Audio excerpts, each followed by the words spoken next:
C'est quoi ça? Ok, d'accord, on commence. Ok, c'est rien pour expliquer sur les groupes, tu vois, ça veut dire, non, c'est pas, Ouais, bien sûr.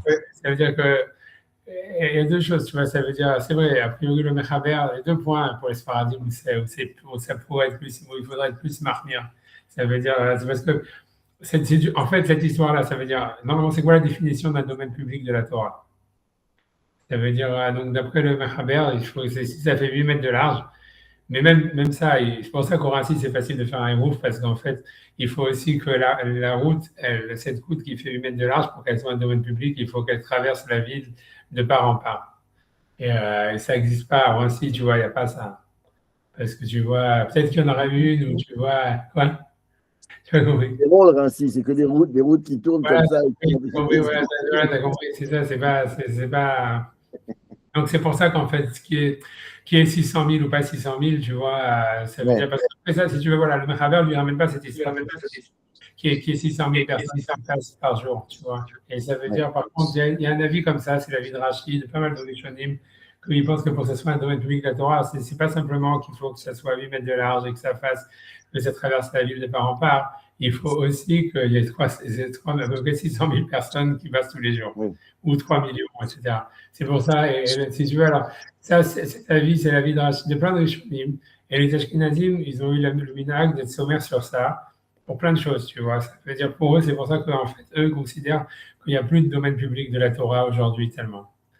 Et donc, c'est grâce à ça, tu vois, c'est grâce à ça, comme je ne sais pas si on avait vu cette halakha, c'est grâce à ça que, par exemple, normalement, d'après la halakha, une femme n'a pas le droit de porter des bijoux au Shabbat dans le domaine public, etc. Et donc, la permissivité, elle vient du fait qu'on dit, voilà, on n'a pas de domaine public de la Torah, donc c'est pour ça que c'est bien. Donc, ça sert sur plein de choses que même les Sfaradim, ils utilisent.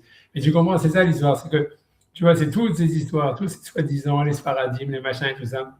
Et le plus tout ça, ça a été inventé beaucoup par Avodia Yosef et tout ça dans le début de politique.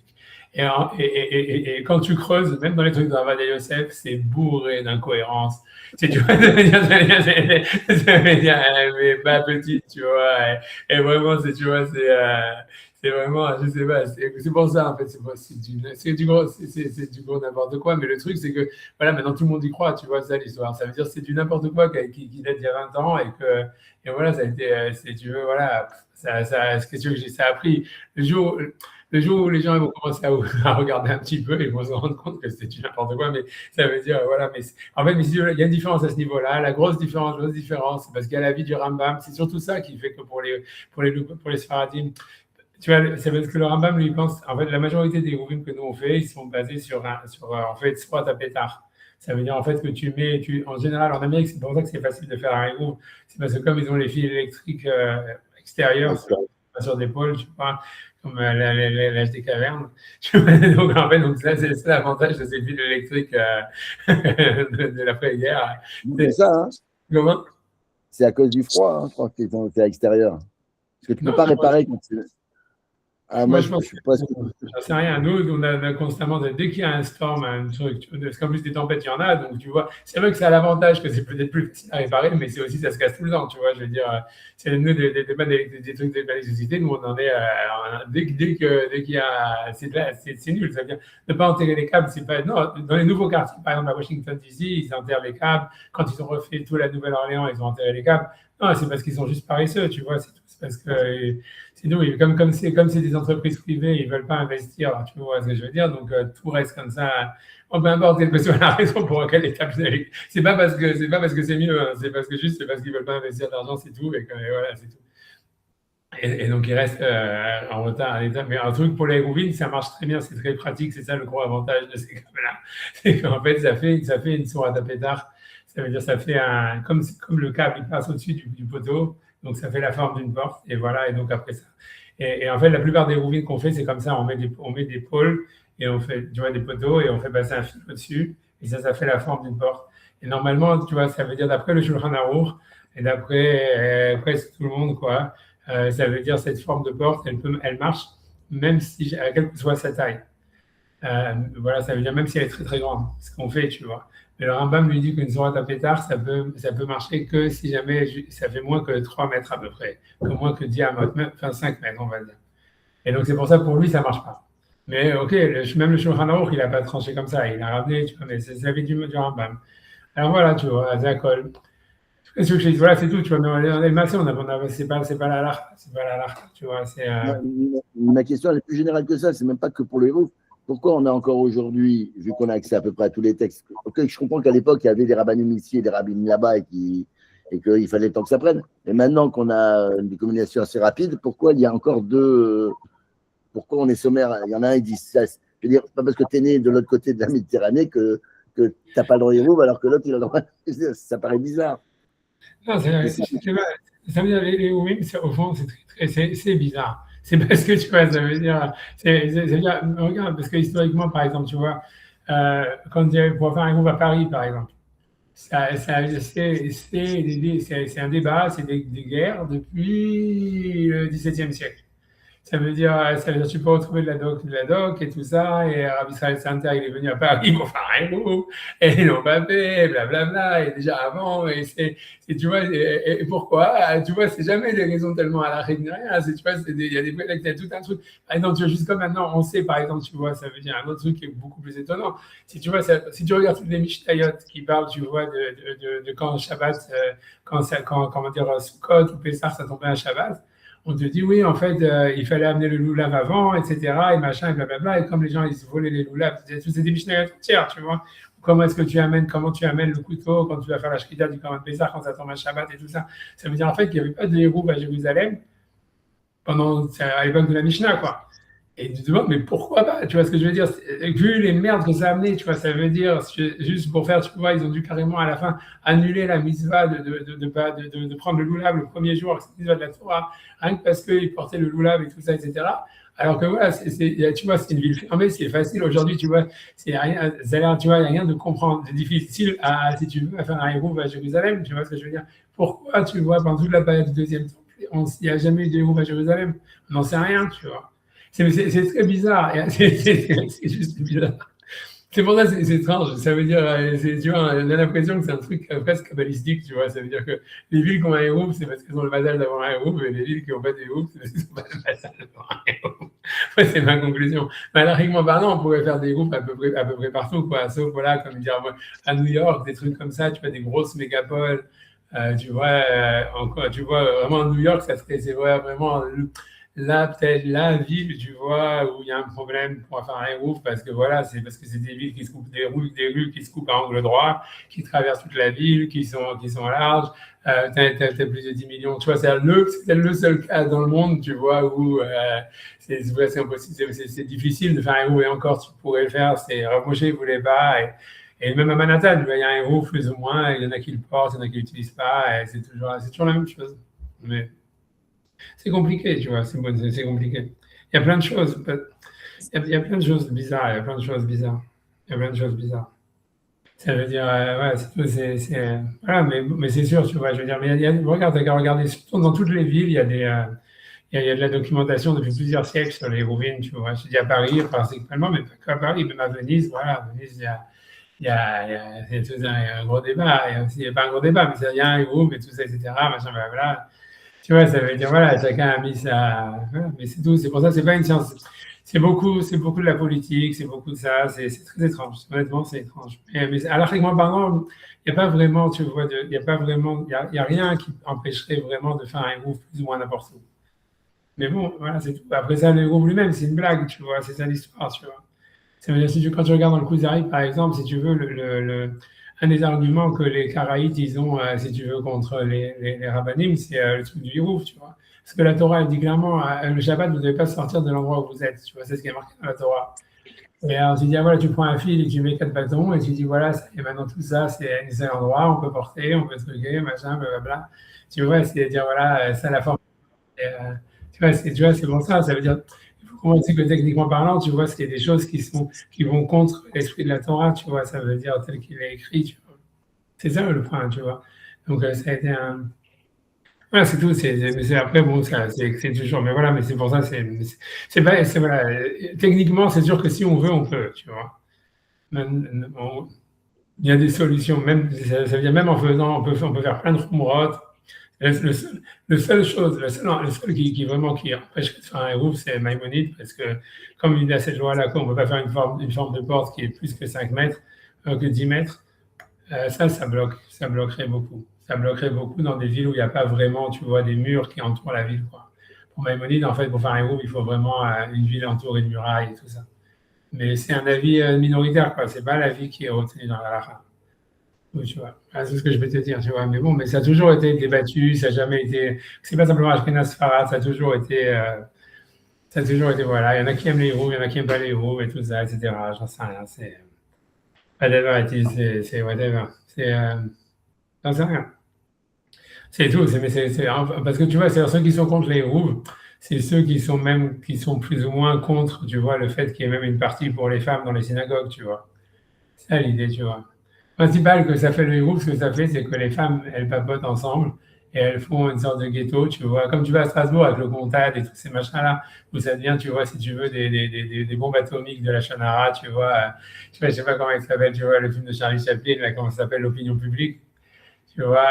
Et ça crée, en fait, en général, tu vois, une atmosphère très pourrie dans une ville dès qu'il y a un héros. Ça augmente la pourriture. Tu vois. Non, mais sache-le, hein, c'est pas une petite chose, sache-le, tu vas dire. Je te dis, regarde ce film, oui, ce film qui s'appelle Le public de Charlie Chaplin, où il dit c'est le seul drame que j'ai écrit et tout ça, etc. Parce que c'est vrai, tu ne te rends pas compte de la force du Lachon Hara, la force de. C'est même pas que c'est orienté sur des personnes, c'est que ça crée une ambiance pourrie, tu vois, ça crée, tu vois, ça crée une perversion vraiment spirituelle, tu vois. Ça veut dire, c'est vrai, il faut le savoir.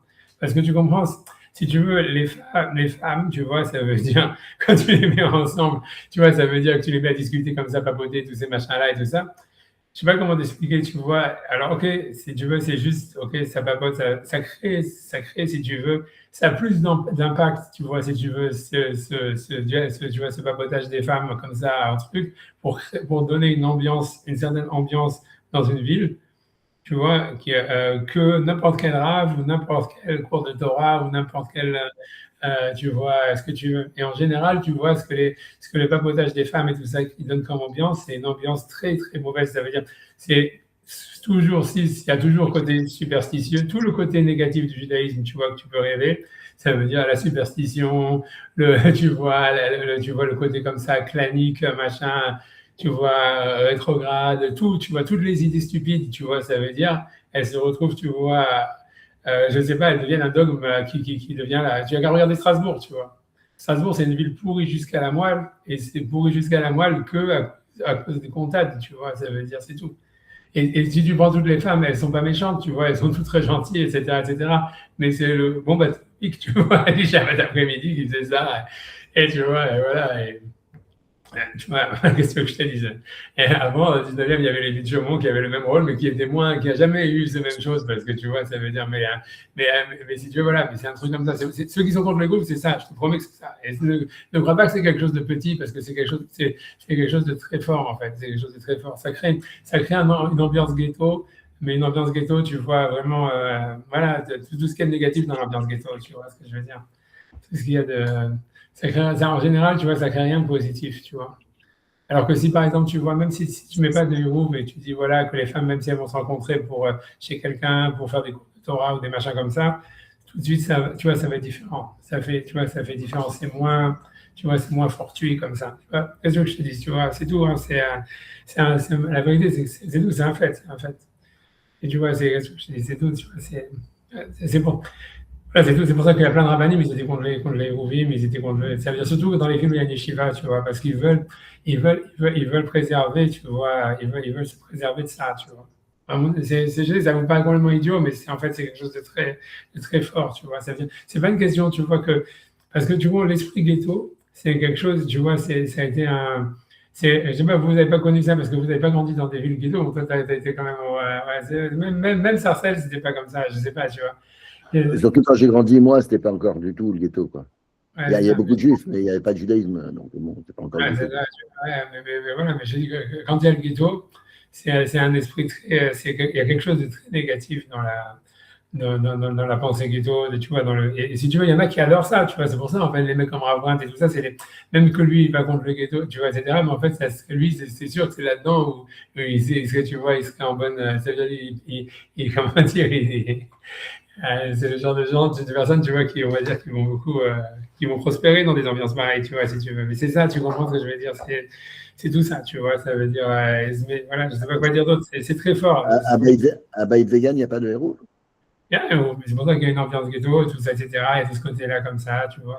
C'est pas assez, tu vois, c'est négatif, négatif, pas négatif, tu vois, mais c'est comme ça, tu vois. Je veux dire, si tu veux, moralement, moi, je pense, en tous les cas, moi, je pense, c'est-à-dire, encore une fois, tu vois, moi, j'en sais rien, tu vois. C'est-à-dire, moi-même, tu vois, si je suis dans une ville où il y a Off-the-Hook, moi, j'aurais été le premier à me bénéficier parce que, tu vois, voilà, hop, tu vois, moi, ma femme, c'est le genre à vraiment à rentrer là-dedans, tu vois, elle est à 100% là-dedans, elle kiffe ça, elle adore ça.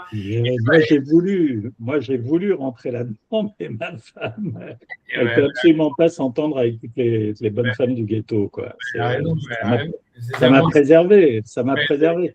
Mais à un moment, moi, j'étais en manque communautaire, si tu veux. Enfin, c'est un manque, c'est-à-dire, on va aussi à la Sina, tout ça, on va pour voir un peu ce que pensent les autres juifs par rapport à tout ce qui nous tombe dessus, et tu vas avoir un peu, tu vois, un peu mais bon, je suis toujours resté à la marge parce qu'évidemment, comme ma femme, elle ne pouvait pas s'entendre avec toutes les bonnes femmes là-bas, elle a tout de suite compris qu'elle cherchait à la torpiller et compagnie. Donc, je suis toujours resté en marge, à la marge, à moitié invité, pas invité. Ou alors les bonnes femmes, quand j'allais au petit douche, elles se disaient, tiens, il est seul, ça ne va pas dans son couple, etc. C'était vraiment. J'ai ouais, préféré. J'ai ouais, préféré me noyer après dans la masse, mais c'est vrai que, bon, voilà, ouais, c'est tous les problèmes, malheureusement, mais c'est vrai que ça existe, ça existe. ah, bah, j'en sais Ce rien, ouais. côté, Ah, ça existe ce beaucoup, et côté le groupe, il a une grande part là-dedans, tu vois, ça, l'histoire. C'est ça le problème. Le groupe, ça, si tu veux, ça augmente un peu. est-ce que le héros, c'est quoi? C'est les bonnes femmes, elles peuvent se déplacer avec la poussette, les gosses, C'est ça, etc. C'est ça, exactement. donc elles viennent à la CINA, donc Et surtout, après ça, elle ça trouve des commence endroits. comme ça. Voilà, c'est ça. Et surtout, après, elle Ouais. trouve des endroits C'est pas que de la Sina, rencontre. c'est l'après-midi, surtout elles vont au parc et tout ça, C'est ça. quoi. Voilà, C'est c'est pas tout. comme la Oui, Sina. oui. La Sina, Sinon, c'est encore, tu vois, Tu veux, c'est la ça. revendication des bonnes femmes, c'est Shabbat, je suis enfermé, elles deviennent neurasthéniques, quoi. en C'est fait, ça. Elles veulent ouais. sortir. Bon, moi, j'ai résolu ça avec d'énormes balades avec ma femme, si tu veux, mais fait des balades. Mais qu'est-ce qui garde les enfants? Non, mais c'est rien à voir. Après, Hmm. Quand tu as deux enfants, ça va, mais quand tu en as 5 ou 6, je veux dire, Ben oui, les grandes malades, il faut attendre qu'il y ait 45 ans, là. tu peux garder les enfants. Je veux dire, moi, je gardais les enfants, j'en sais rien. C'est pas ça. Mais c'est ça, l'histoire, elle est là, tu vois. C'est tout. C'est ça. Ouais, mais c'est ça, en fait. Ceux qui sont contre les groupes, le fond du fond de la chose, elle est là, tu vois. Ça veut dire, c'est tout. C'est parce que ils veulent pas rentrer dans un. Ils veulent pas qu'il y ait un esprit ghetto, etc. Et voilà, c'est ça. ouais, moi, C'est je ça. trouve quand même, c'est En même voilà. temps, en même temps, au Vinci, tu vois, Ça, c'est pour typiquement au discuter Vinci, avec sa femme. Moi, je l'ai rempli comme ça. Je l'ai rempli comme ça. oui, mais non, mais au Vinci, l'esprit ghetto, il dit à fond qu'en plus, Ouais, ouais. Et parce que c'est- c'est l'école et la yeshiva qui décident de tout. C'est-à-dire que tu es mal vu par l'école ou la yeshiva, tu es viré, quoi. Faut ouais. trouver une autre ville. Ah, je sais que c'est un ghetto à part ça. Ouais, Ouais. Mais c'est sûr qu'il y a C'est quoi être mal vu? c'est- ça veut dire pour eux, c'est parce que c'est pas ça l'histoire. C'est que, en fait, comme tout le monde a ses enfants à l'école là-bas, donc c'est compliqué, tu vois, c'est tout. C'est assez fermé, c'est toute une histoire. C'est une mentalité, qu'est-ce que je te dis. Voilà, j'en sais rien. Ouais. Mais eux, en fait, si tu veux, l'idée, c'est qu'eux, ils préfèrent, eux, ce qu'ils veulent, ça veut dire, et c'est ce que tu vois dans tous ces endroits-là, ils disent, OK, c'est fermé, c'est ghetto et tout, mais c'est ghetto avec, quand même, tu vois, avec des standards. Qu'est-ce qui fait le standard? C'est combien ton père, il étudie par jour, il va au Beth Amikdash pour étudier, combien, tu vois, tes enfants, ils sont trucs, tu vois, ça, les standards, ils sont, en fait, c'est vrai que c'est du snobisme de la religion, mais tu vois, mais c'est au moins, c'est un snobisme de la religion, c'est quelque chose comme ça, tu vois. Alors que dès que tu vas mettre un hibou et tout ça, tout de suite, ça va devenir les mekoubalim, les machins, les amulettes, les tatata, la chala, les conneries, toutes les conneries du monde, tu vois, qui vont devenir, qui vont devenir, tu vois, une sorte de dogme, tu vois, ça veut dire religieux, tu vois, ça l'histoire.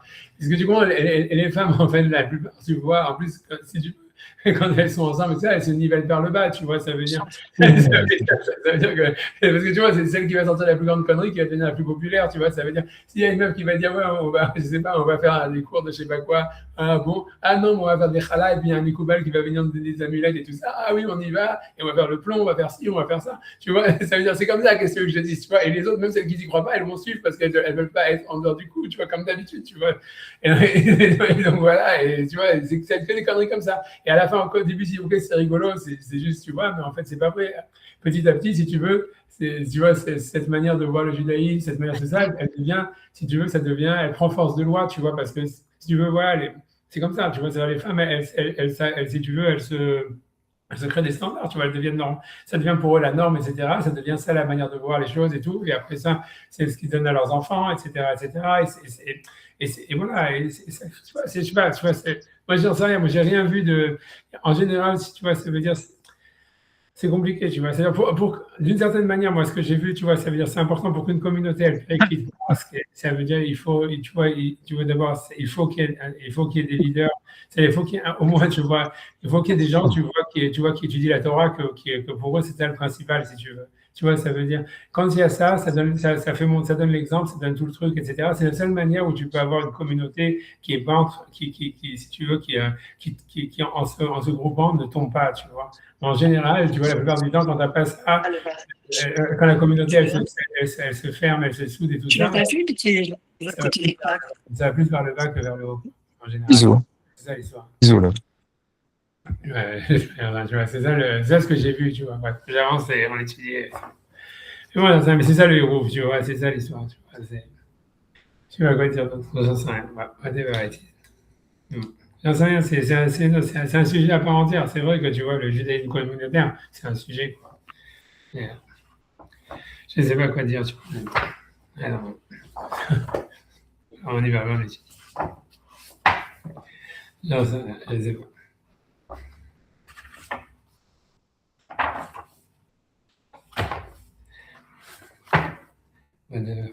Alors, où est-ce qu'on en est maintenant? Je ne sais même plus où est-ce qu'on est exactement. Pérec tête. Pérec tête, ok. Alors, on y va. J'en sais rien. J'ai dit à Arnaud Feinstein, à chaque fois, il nous disait, ça veut dire, et ça, je pense qu'il avait raison, il disait, il ne faut pas que vous soyez trop liés ensemble et tout ça. Chaque fois, il disait ça. Il disait, tu vois, gardez vos distances, gardez vos distances. Et en fait, c'est très, très, très simple. C'est sûr que c'est pas agréable, c'est une super grande facilité d'être liés, de se sentir ensemble et tout ça, il y a une chaleur et tout, mais sur le long terme, à long terme pas très long, très vite en fait, ça amène que des choses négatives. Tu vois, et parce qu'en fait, si tu veux, dans le support, en fait, en général, ce qui prospère, c'est la bêtise. Et la bêtise, c'est plus dangereux que la richoute. Tu vois ce qu'il dit? C'est vrai, tu vois, c'est tout, je te promets que c'est ça. Et c'est sûr que la bêtise, c'est agréable, c'est ça le problème. Mais en fait, d'un moment à un autre, on paye le prix, quoi. C'est ça l'histoire. Oui, comment peut-on dire que la bêtise est agréable? Non, la bêtise en groupe. La bêtise, mais. La bêtise en groupe, elle est agréable, si tu veux. C'est pour ça et là, j'allais dire que ce qu'on fait là, c'est ça. Voilà, on passe au cours, allez. D'accord, je suis d'accord. Je suis tout à fait d'accord. Discutez entre vous pour ça. Moi, je suis pas là pour ça. Je suis d'accord. Ouais. On y va. J'arrête de faire la bêtise agréable et je deviens la sagesse Ah, désagréable. c'est vrai. Je le dirai pas derrière, je dirai devant et après derrière, je me tais. Mais non, vous avez raison. Ok, donc on y va. Donc, on est chapitre 9. Ok, donc j'y vais. Donc, page la médaille. Donc, il dit, Venez d'or à Midbar chez Zahol, Yod, Mochle, Shulchan Gavoa. Donc, la génération du désert qui ont mérité, en fait, de manger à la table d'Hachem, c'est-à-dire qu'ils mangeaient de la manne. Lechem min Hashamaim, justement, du pain qui vient du ciel. La Vayam Beyomo, chaque chose dans son jour. Vesimatam, Lobaltam et Alehem, et que leurs habits, ça veut dire, ils s'usaient jamais. Une chose d'ailleurs que je veux dire, Sam, qui est intéressant dans la manne aussi, mais justement, c'est lié avec ce qu'on disait, ce que je viens de dire. Et ça, je me rappelle honnêtement, il faudrait que je retrouve où j'ai vu ça. Mais ce qui est super intéressant, c'est que le fait que dans la manne, chacun, en fait, il recevait ce qu'il avait besoin. Tu vois, la mesure qu'il avait, c'était par rapport à sa famille et lui. En fait, il y a des commentaires qui expliquent qu'à l'époque de la génération du désert, les gens, ils ne s'invitaient pas. Il n'y avait pas de Armasatorim parce que tu avais que ta ration à toi et chacun recevait sa ration. Mais tu vois, ça revient à tout ça, ça créait une distance entre les gens, quoi. Et c'est qu'Hachem, il avait fait que ça soit de cette manière, qu'il y ait peu d'échanges. En réalité, ce que tu vois dans la génération du désert, il n'y avait que des échanges intellectuels, ça ne pouvait pas être, mais pas d'échanges physiques, puisque la manne, chacun recevait sa ration, tu vois, qui lui revenait, donc il ne pouvait pas inviter quelqu'un d'autre. Et en plus, il y avait même dans la visite. Donc ça montre une chose, c'est une même idée, tu vois. qu'il y avait une sorte d'isolement dans le camp. Il y avait une certaine autonomie de chacun et il y avait une sorte de distance, si tu veux, entre chacun qui avait été créée par la manne. Ouais, bon, tu vois, je ferme la parenthèse sur ça. Mais donc, voilà, donc je reviens, je continue. Vishinatam lo baltam alehem, et leurs habits, ça veut dire, ça veut dire, comment dire, ils s'usaient jamais.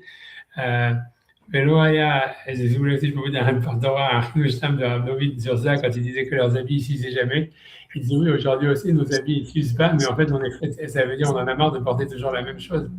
Alors lui, il dit que, donc lui, il dit que le chat, c'est que quand on dit que les habits ne s'usaient jamais, ça veut dire qu'en fait, c'est comme la manne. Ça veut dire que de la même manière que la manne, elle changeait de goût, en fait, par rapport à ce que tu pensais. Donc, en fait, tu vois, si tu voulais, en fait, que le col de ton costume, il change de forme, tu pensais à ça et ça changeait. Tu vois, que ta cravate, elle change de couleur, ça changeait, tu vois. C'est ce que lui, il dit, tu vois, que c'est ça le chat, que leurs habits ne s'usaient jamais. Ça veut dire qu'ils pouvaient les former de façon par rapport à leur pensée, quoi. Ça veut dire, les designs qu'ils Les vêtements, c'était comme la manne, alors. voilà, c'est ça, c'est ce que lui veut dire. Parce qu'il dit, c'est ce qu'il veut dire, c'est que ça a changé par rapport à l'attention au Ah, goût. c'est un scoop, ça. Oui, c'est un ridouche, c'est pour ça que je vous dis. Ouais, Ridouche, oui, c'est un ridouche. En tout cas, bref, donc je continue la parenthèse. Vélo Ayutskekim, les Shumesek Parnassa, Baolam, Klal. Et donc, ils n'avaient pas besoin donc, de s'occuper de la Parnassa, quoi qu'il en soit. Et du vrai alcool, donc, d'après tout le monde, donc, c'est sûr que l'eau micro aussi, Mretsono Shel Makom, on pouvait les appeler que faisant la volonté divine. Et là, Imken Ayum Istakim Klape Mala, parce que si jamais donc ils regardaient Hachem, ça veut dire qu'ils étaient, voilà, ils étaient en dialogue constant avec le divin. Beyoshar Gamour, ça veut dire dans une droiture absolue, ça veut dire dans un face-à-face avec le divin constant. Au Mesharbdi de Metlibam, Rak la Torah Vavoda, et que c'est-à-dire qu'ils obligeaient leur cœur, ils asservissaient leur cœur uniquement à la Torah et au service divin. Veirato Idbar Shemo, et sa crainte d'Hachem qui soit béni. Yomam Balaïla, jour et nuit, Lo Yamush Mipiem, ça se détournait jamais de leur bouche. C'est le Dvaim Kirtava Mamash, des choses telles qu'elles sont écrites véritablement. Belin et Tot, elle a Tzad Klal, sans qu'ils puissent se détourner quelque part ailleurs, puisque voilà, la manne, c'était aussi, la mesure, elle était exactement ce qu'il fallait, etc. Donc, ils étaient comme en prison d'une certaine manière, malgré tout, tu vois. Ça veut dire, voilà, parce qu'ils avaient besoin de rien, et c'est dans un monde où il n'y avait plus besoin de rien. C'est peut-être aussi le monde dans lequel on vient, tu vois, le monde virtuel. Si jamais on arrive dans un monde où on a tout, et aussi, en fait, si on arrive dans un monde virtuel où aussi, en fait, on pourrait presque, les choses, elles auront le goût qu'on veut, et les habits, si tu veux, c'est comme si on n'a pas de corps, quoi. Ils vivaient comme en apesanteur dans un monde, tu vois, où il n'y avait pas de corps. Et donc, finalement, la seule chose qu'ils avaient à faire, c'est étudier la Torah, quoi. Et donc, c'était ça l'occupation unique qu'il y avait à faire. Ok, donc il dit Avsha Kana les Parnassa, donc il pouvait pas se détourner dans quoi que ce soit d'autre, même pour la Parnassa, Mamaram Zal, et c'est ce que la Gemara elle dit, un passage de la Gemara qui dit l'onitna Torah, la Torah elle a été donnée que ceux à qui mangeaient la manne, chacun des midou azatakuim, les fimacha yosim retsono shel makom, et donc c'est pour ça que les chérubins de Moshe, ils étaient face à face, puisque c'était ça faire la volonté d'Hachem. Michel arrive Mamash, donc ils se regardaient face à face. La rote qui a pour montrer en fait qu'ils voyaient clairement la vision, le visage d'Hachem, panim de panim, face à face, Imam Kocho avec son peuple saint. Donc maintenant il veut dire pourquoi donc les chérubins de Salomon, eux, ils n'étaient pas face à face. אמנם בימי שלמה שהיו כלל ההמון ישראל צריכים ומומחכים לנטות מעט אל צד הישג הפרנסה. Mais donc, à l'époque du temple de Salomon, puisque la majorité du peuple d'Israël, ils avaient besoin de s'occuper un peu de la Parnassa, en tous les cas pour survivre, chez Zéikar Amitat Retzonoïd Barach et d'Atrab Ishmael, que c'est ça la volonté d'Hachem selon Rabbi Ishmael, les savoirs des Rabbim Tfi Arich et Mervad Achik, ils pensent que pour la communauté, c'est mieux ça que les gens donc, qui travaillent pour gagner de l'argent. Moi, j'ai un mot à Avot, et comme ils ont dit dans Pirkei Avot, il a fait Talmud Torah, c'est bien d'étudier la Torah tout en travaillant, parce que l'effort dans les deux, il fait oublier la possibilité même de faute.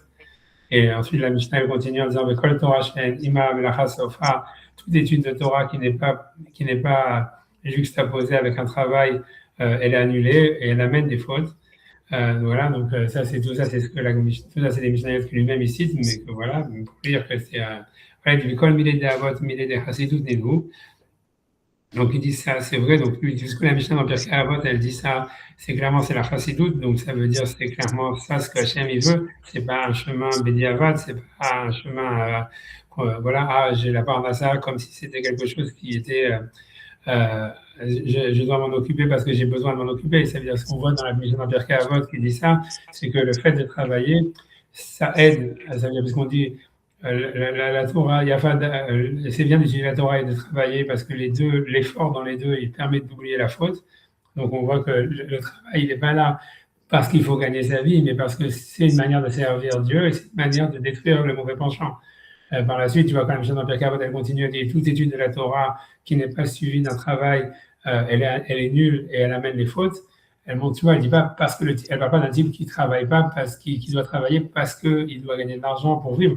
Non, c'est parce qu'en fait, le fait de travailler, c'est une manière de se protéger de la faute.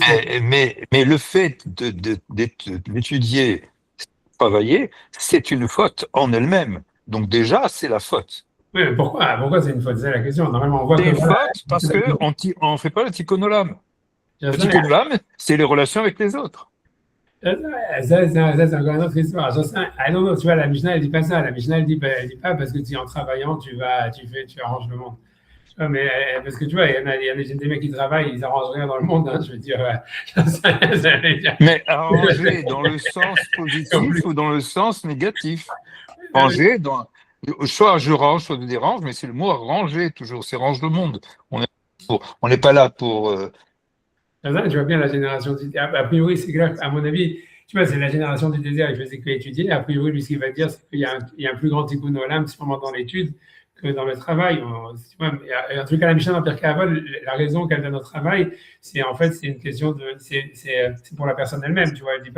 Elle dit pas parce que tu arranges le monde, elle dit non, parce que c'est ça ce qui t'empêche de fauter. Et donc, c'est une manière de détruire le mauvais. C'est l'occasion de transcender le matériel à des relations dans le travail. Ouais, je sais pas. Je pense que c'est moi, je pense plutôt pour quelqu'un qui a jamais travaillé de sa vie. Moi, je pense plutôt que l'idée de travail, l'importance du travail, je pense que c'est surtout que ça t'empêche en fait de rentrer dans un monde, ça veut dire parallèle, quoi, de se déconnecter du réel. C'est négatif. C'est négatif, ça m'empêche de. Non, je regrette, c'est positif.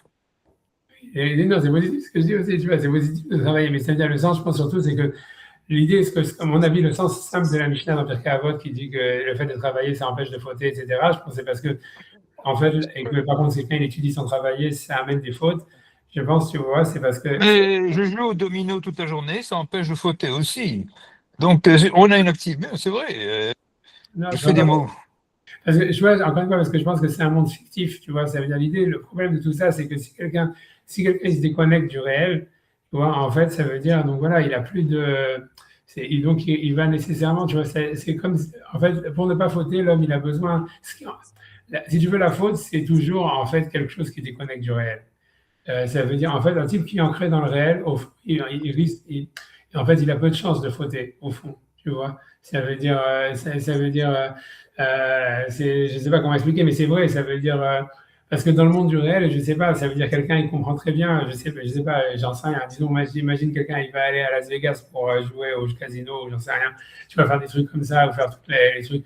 Tu vois, un mec normal qui est ancré dans le réel, il sait pourquoi je vais aller gaspiller mon argent au casino, pourquoi je vais aller trucs. Tu comprends, ça veut dire, en fait, c'est parce qu'il y a dans toute faute, en tous les cas, il y a toujours une déconnexion du réel. Gaspiller mon temps. Voilà, gaspiller mon énergie, gaspiller mon truc, tu vois, ça veut dire. Ou comme les gens qui vont prendre de la drogue ou des choses comme ça, ça veut dire toute faute, si tu veux, en fait, toute faute, elle est possible parce qu'on est déconnecté du réel. Ça veut dire, mais quelqu'un qui est ancré dans le réel, comment dire, c'est tout. Ça veut dire, même tu vois, quand quelqu'un va faire des choses qui vont prendre des risques pour sa santé ou des choses comme ça, en fait, ça veut dire, il va. Tu vois, ça veut dire, voilà, c'est parce qu'en fait, il est déconnecté du réel. Ça veut dire, à chaque fois, si tu vas voir à chaque fois toutes les choses qui ont été. Tu vois, ça veut dire, voilà, je sais pas, toutes les fautes qu'on fait, si tu regardes à chaque fois, toutes les publicités, etc., qui vont te pousser à faire des âneries, la manière qu'ils ont de te pousser à faire des âneries, c'est d'abord de te déconnecter du réel, tu vois, de faire croire que tu es quelqu'un d'autre, que tu es dans un autre monde, tu vois, etc. Et ça passe toujours par là, tu vois. Quelqu'un qui est ancré dans le réel, il va, en fait, il peut pas fauter pas parce qu'en fait, il a une force de volonté ni rien, mais c'est parce que l'ancrage dans le réel, en fait, il empêche de fauter, tu vois. C'est comme si quelqu'un, je sais pas, quelqu'un il est sur un front en guerre, ça veut dire, j'en sais rien, ou quand il est dans une situation dangereuse, etc. Ça veut dire toutes les conneries qu'il a dans la tête qu'il voulait faire, il les oublie à l'instant même parce qu'il est plongé dans une situation réelle voilà, dans laquelle il doit se débattre ou dans laquelle il doit agir. Et donc, en fait, toutes les fictions qui sont en fait les raisons des fautes, elles disparaissent. Mais par contre, l'étude de la Torah, ça n'a pas la capacité de t'enlever de cette fiction parce que c'est en soi une fiction. Et donc, en fait, même si c'est une fiction qui est liée avec le réel, etc., ça reste quelque chose, tu vois, qui déconnecte du réel. Et donc, c'est pour ça que la Mishnah, elle te dit que si quelqu'un, en fait, il fait que étudier sans travailler, en fait, c'est annulé et ça va entraîner des fautes. Parce que c'est un peu nécessaire, tu vois. Tu vois, tu veux prendre l'exemple de Rembrandt, tu vois un peu ça, tu vois, ça veut dire, la raison pour laquelle tu vois, ça veut dire, il fait tous ses combats en croyant qu'il est en train de, tu vois, c'est Rembrandt, c'est Don Quichotte, tu vois, ça veut dire, ça veut dire, il se bat contre des moulins et tout ça, et c'est pas le seul, ça veut dire, tu vois, la plupart des rabbinim, tu vois, comme ça, qui ont fait étudier, etc., tu vois, donc voilà, en Israël, c'est des champions de ça. Encore en Israël, c'est moins, mais ça veut dire, voilà, ils se battent contre des moulins, tu vois, ça veut dire, mais pour eux, ces moulins, ils sont très réels parce que, voilà, ils sont pas connectés avec le réel, tu vois, parce qu'ils n'ont jamais été connectés avec le réel, mais voilà, mais c'est ça, c'est tout, tu vois. Eux, ils se rendent pas compte du tout, tu vois, mais c'est ça ce que ça veut dire. Quelqu'un qui travaille, en fait, tu vois, qui vit dans le monde réel, ça veut dire, etc. Et si tu veux, voilà, il voit la part des choses, etc. Il comprend, en fait, voilà, il va pas se battre contre des fictions, tu vois, où il va pas, j'en sais rien, tu vois, et même des autres avérotes, tu vois, toutes les avérotes, quand tu vois, ça veut dire quand tu vas voir la plupart tous ceux qui font des fautes, quelles que soient les choses qu'il y a aujourd'hui, je sais pas, la drogue, quelles que soient toutes les choses, tu vois, toutes les addictions, c'est des choses, tu vois, où toutes les fautes comme ça part au début, la base de tout, c'est que le type, en fait, il est déconnecté du réel. Et aujourd'hui, c'est très facile de se déconnecter du réel parce qu'en fait, je ne sais pas comment expliquer, ça veut dire on n'a plus de, ça veut dire on n'est plus, comment dire, c'est compliqué quoi. C'est-à-dire, ce que je veux dire, c'est que quelqu'un, je veux dire, si quelqu'un par exemple, il avait un champ et dans lequel il travaille, il plante des choses pour manger les trucs qu'il plante, etc. Il est son travail, etc. Et le résultat de son travail, il est clair et il est connecté, il comprend si tu veux, la causalité de comment les choses elles fonctionnent. Et donc, il est connecté dans le réel. Aujourd'hui, un type qui travaille ou n'importe quoi, dans un, je sais pas quoi, qui fait du trading, qui fait je sais pas quoi, qui fait n'importe quoi, n'importe quel genre de travail, en réalité, il voit pas du tout la causalité des efforts qu'il fournit avec les résultats qu'il reçoit. Et donc, en fait, si tu veux, il est de cette manière-là, sa connexion avec le réel, elle est déjà très, comment dire, distendue, quoi.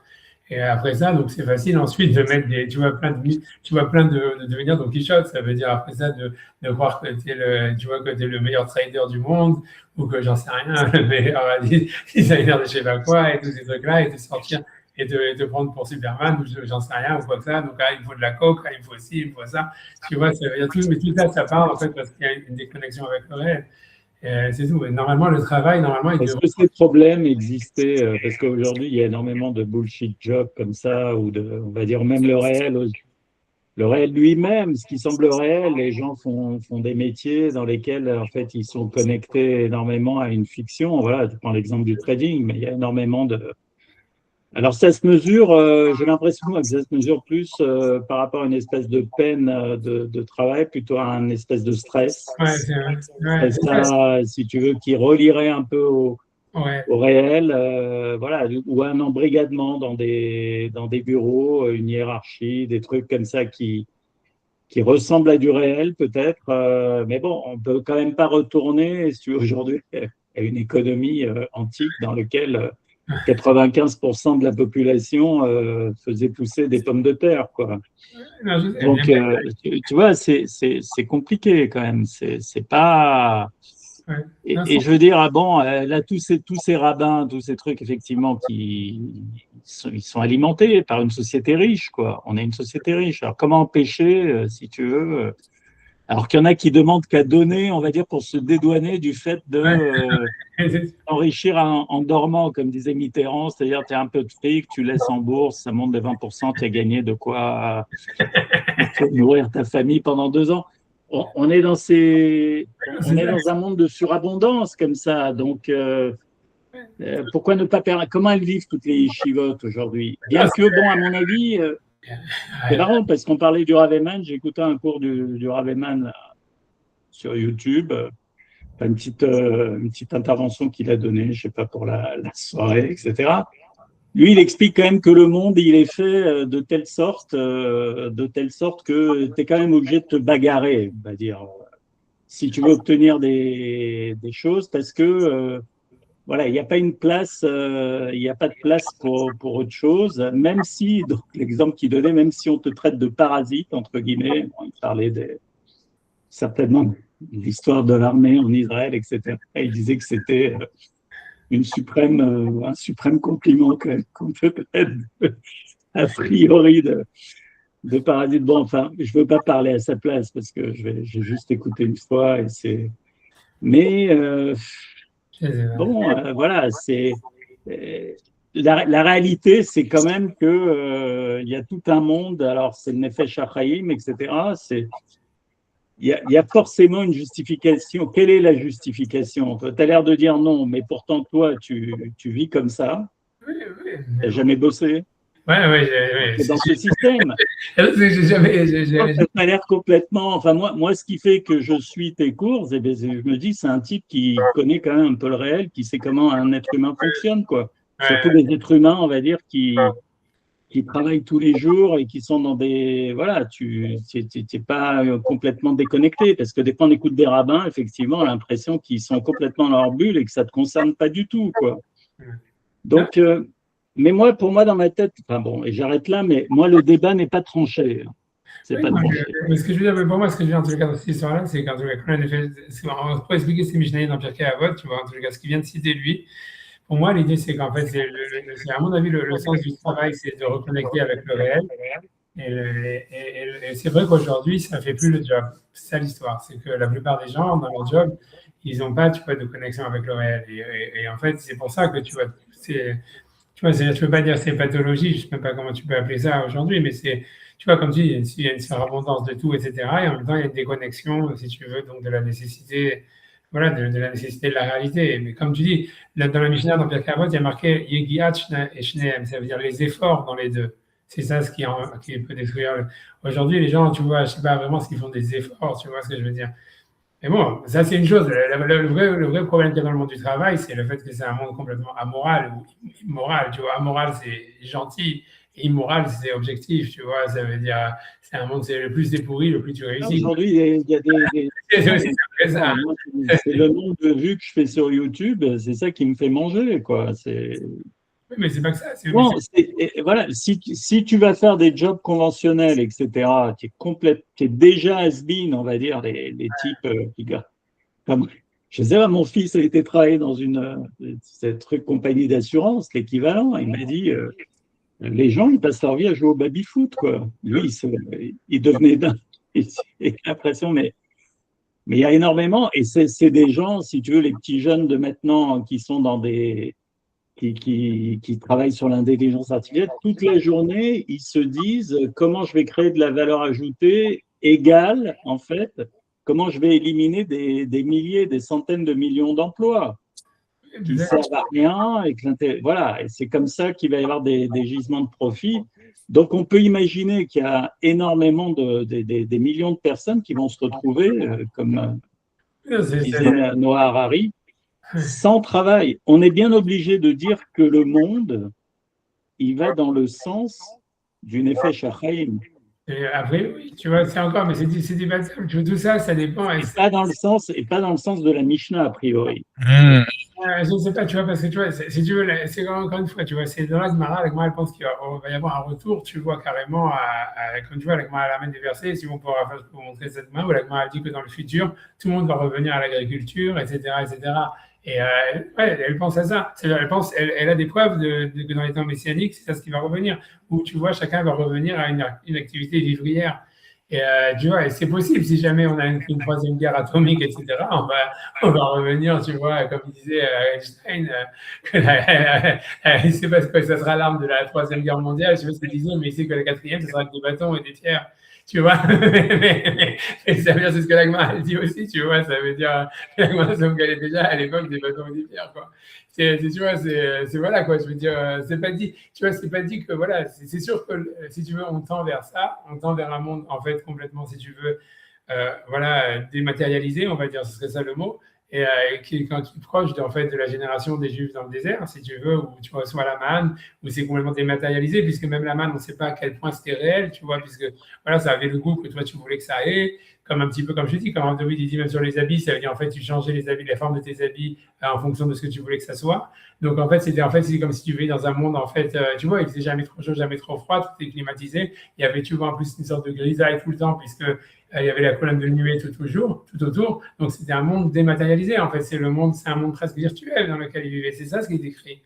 Et tu vois, alors c'est sûr que normalement, si tu veux, on remonte vers ça. Ça veut dire, on a l'impression, tu vois, qu'il y a une sorte de désir, d'aspiration, et c'est vers ça que ça arrive, tu vois. Mais encore une fois, je veux dire, tu vois, c'est-à-dire, la science, si tu regardes vraiment le niveau de la science que les Allemands ils avaient avant la guerre, il était très, très fort, tu vois, ça veut dire toute la truc de la NASA, ça date de cette période-là, ça veut dire, et toutes les découvertes, c'était tout le tissu savant, était de cette période-là, donc ils étaient déjà très proches à ce niveau-là. Et puis voilà, il y a quelque chose, tu vois, qui a bloqué dans la nature humaine, qui a fait que non, on ne pouvait pas ça, et il fallait se taper dessus et tout détruire et tout ça. Parce que tu vois, en fait, il y a quelque chose qui bloque, tu vois, dans le corps, tu vois, il y a quelque chose qui, tu vois, qui est une résistance, tu vois, ça veut dire, et c'est ce qu'on voit, tu vois, c'est ce que tu regardes autour de toi, tu vois, plus que le monde, il est beaucoup plus, tu vois, en train de on est largement, tu vois, si tu veux, ce qui peut nous sauver par rapport à la guerre mondiale, tu vois, que peut-être qu'Einstein, il n'avait pas vu, ce qu'on voit, ce qui est en train d'arriver, c'est que peut-être on va avoir des guerres de robots, ce qui serait pas mal, tu vois, ça veut dire, tu vois, on a laissé les robots s'entretuer, et tu vois, et nous, on pourrait dire, c'est ça, c'est ce qui est en train d'arriver avec les drones et tout ça, tu vois, c'est déjà, tu vois, tout le monde dit, maintenant, il n'y aura plus de pilotes dans les avions, bientôt, il n'y aura plus de pilotes dans les tanks et tout ça, donc ça sera juste, tu vois, de la technologie contre la technologie, et voilà, et celui qui a plus de robots, il doit se rendre, tu vois ce que je veux dire. Ça va être ça. Voilà. Ouais. Quand tu as tué tous les robots de l'adversaire, tu tues les hommes. Après, sinon, il n'y a pas d'intérêt. Hein. Sinon, pas s'y se rendre, tu vois. C'est pas s'y se rendre, tu vois. Ça veut dire, oui. C'est ça, c'est pas nécessaire, tu vois. C'est ça l'histoire. C'est ça ce qui pourrait arriver. C'est très possible que ça soit ça, tu vois. Et tu vois bien, en fait, maintenant, il n'y a plus de.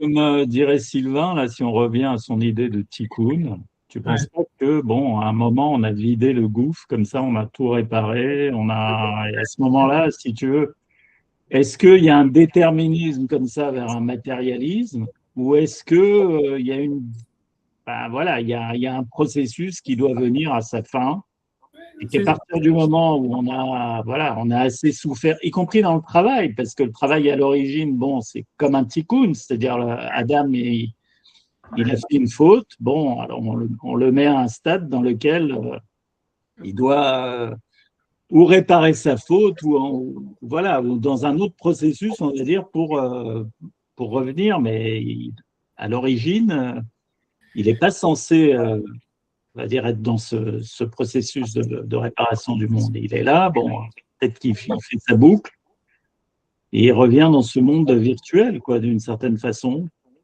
Alors, je ne dis pas que ce n'est pas matériel aussi, il y a certainement, mais pas... C'est difficile. À ce degré, quoi. Toi, tu dis que c'est un cycle sans fin. Moi, si on dit, bon, voilà, il y a une guerre finale, il y en a 3, on va dire. Bon, il y a cette interprétation aussi. Voilà, il y a première, deuxième, et on attend la 3e guerre mondiale. Et après, voilà. On en aura fini avec l'idée de la guerre, définitivement. Il y a ça aussi dans l'air. C'est difficile de trancher, quoi. Voilà, 3, 1, 2, 3, partez. 3e guerre mondiale, on part. Voilà. Non, mais c'est possible, tu vois, en fait, que c'est des à-coups, tu vois. C'est sûr que la logique, ça veut dire ce qu'on voit plus. Comme je dis, c'est qu'à chaque fois, c'est comme s'il y a une crise parce qu'il y a un progrès, tu vois, technologique qui est trop grand. Et la crise, donc le corps, si tu veux, le corps humain ou la psyché humaine n'arrive pas à le digérer, ça crée une crise, ça fait une guerre. La guerre, elle permet la digestion de ce progrès. Et ensuite, il y en a un nouveau qui arrive, etc., etc. Tu vois, on a l'impression que c'est plutôt, il y a un progrès, il y a une linéarité, moi je pense quand même, qui va vers, tu vois, vers comme ça, vers ce que tu décris, comme une sorte de monde plutôt, voilà, éthéré, etc., comme la génération du désert. Bien qu'encore une fois, la Gemara, elle dit pas ça, mais on va dire comme ça. Mais donc on voit, moi je pense qu'il y a quand même une linéarité dans cette direction, parce que le monde il est quand même en progrès, quoi. Mais il y a des crises, tu vois, c'est tout. Il y a des crises qui sont liées à ce que c'est difficile pour l'homme de gérer ses problèmes, tu vois. Et que de gérer la surabondance, de gérer tout ça, de gérer même le progrès technique. Comme tu dis, voilà, ça veut dire, au fond, la Deuxième Guerre mondiale, elle est venue à cause de, comme on voit encore, j'ai cité encore Charlie Chaplin pour la deuxième fois dans ce cours, je ne sais pas pourquoi, mais voilà, dans les temps modernes, etc., ça veut dire, on voit bien, tu vois, voilà, c'est ça ce qui a amené ce qu'Heidegger il a dit. Je veux dire, c'est la même chose, tu vois. Ça veut dire, c'est la société, la modernisation de la manière de travailler, de l'industrialisation qui a amené en fait la crise en fait existentielle qui a amené le communisme et le fascisme. Et ça, c'est certain. Et bon, voilà, maintenant, et ensuite, bon, ça a été résolu plus ou moins après la Deuxième Guerre mondiale. Et ensuite, maintenant, il y a une nouvelle étape avec le monde virtuel, avec tout ça, et qui va en créer encore une crise qui est déjà là. On voit déjà, tu vois, ça veut dire, puisque les gens sont perdus, au fond, tu vois, et en fait, ils sont, voilà, ce qui a amené, tu vois, le retour tu vois, à l'obscurantisme religieux, ou tout ça, c'est lié en fait, au monde virtuel. Ça veut dire au fait que les hommes, ils ont perdu leur repère dans le monde virtuel, tu vois, ça veut dire à tous les points de vue. Donc, en fait, l'obscurantisme religieux, je pense que c'est qu'une première étape. C'est sûr que la deuxième étape, c'est le fascisme et la guerre, tu vois, c'est sûr, tu vois. Et ça veut dire, voilà, qu'est-ce que tu veux que je te dise? C'est tout, tu vois. Donc, à mon avis, je ne sais pas ce qu'on y échappera, comment elle va être, est-ce que ça va être géré, est-ce qu'il y aura, est-ce que tu vois, voilà, est-ce que ce sera une guerre de robots, est-ce que tout ça, est-ce que ça sera peut-être moins pénible qu'on peut le penser, peut-être, on n'en sait rien. Mais c'est sûr que la crise, peut-être qu'elle va être désamorcée, parce que voilà. Mais c'est clair que la crise existentielle, elle est là, quoi. Ça veut dire, la solution, elle ne peut pas venir que d'une manière théorique en disant, ah voilà, c'est comme ça qu'il faut gérer la nouvelle réalité du corps humain. Tu vois, c'est quelque chose qui va devoir passer par une expérience qui va être une expérience traumatique. Ça veut dire, je ne pense pas qu'on pourra faire l'économie quelque part d'une expérience traumatique. C'est ce qu'on voit, tu vois, parce que, à moins que, tu vois, j'en sais rien, on peut peut-être, je ne sais pas. Puisque, en fait, tu vois, ça veut dire, ce qui est sûr, tu vois, c'est que, tu vois, parce que ce qui est sûr, c'est que là, comment dire, ce qui se passe, c'est une mécanisation. Tu vois, en fait, ça veut dire c'est que l'homme, si tu veux, il devient de plus en plus mécanique. Si tu veux, dans sa manière de réfléchir, en tous les cas. Et, et c'est sûr. Maintenant, c'est possible, tu vois, en fait, dans la mécanisation, ça veut dire que si l'homme il intègre cette mécanisation, on va dire, d'une manière très forte, et on voit qu'ils sont en train de l'intégrer on va dire très fort, tu vois, ça veut dire que c'est possible que ça paraisse plus absurde, tu vois, mais tu vois, mais c'est difficile, tu vois, parce que tu vois, le problème de tout ça, c'est parce que c'est l'hybridation entre, si tu veux, entre un fonctionnement biologique et un fonctionnement mécanique, tu vois. Et c'est difficile. Tu vois. Pour l'instant, tu comprends le biologique, il s'adapte.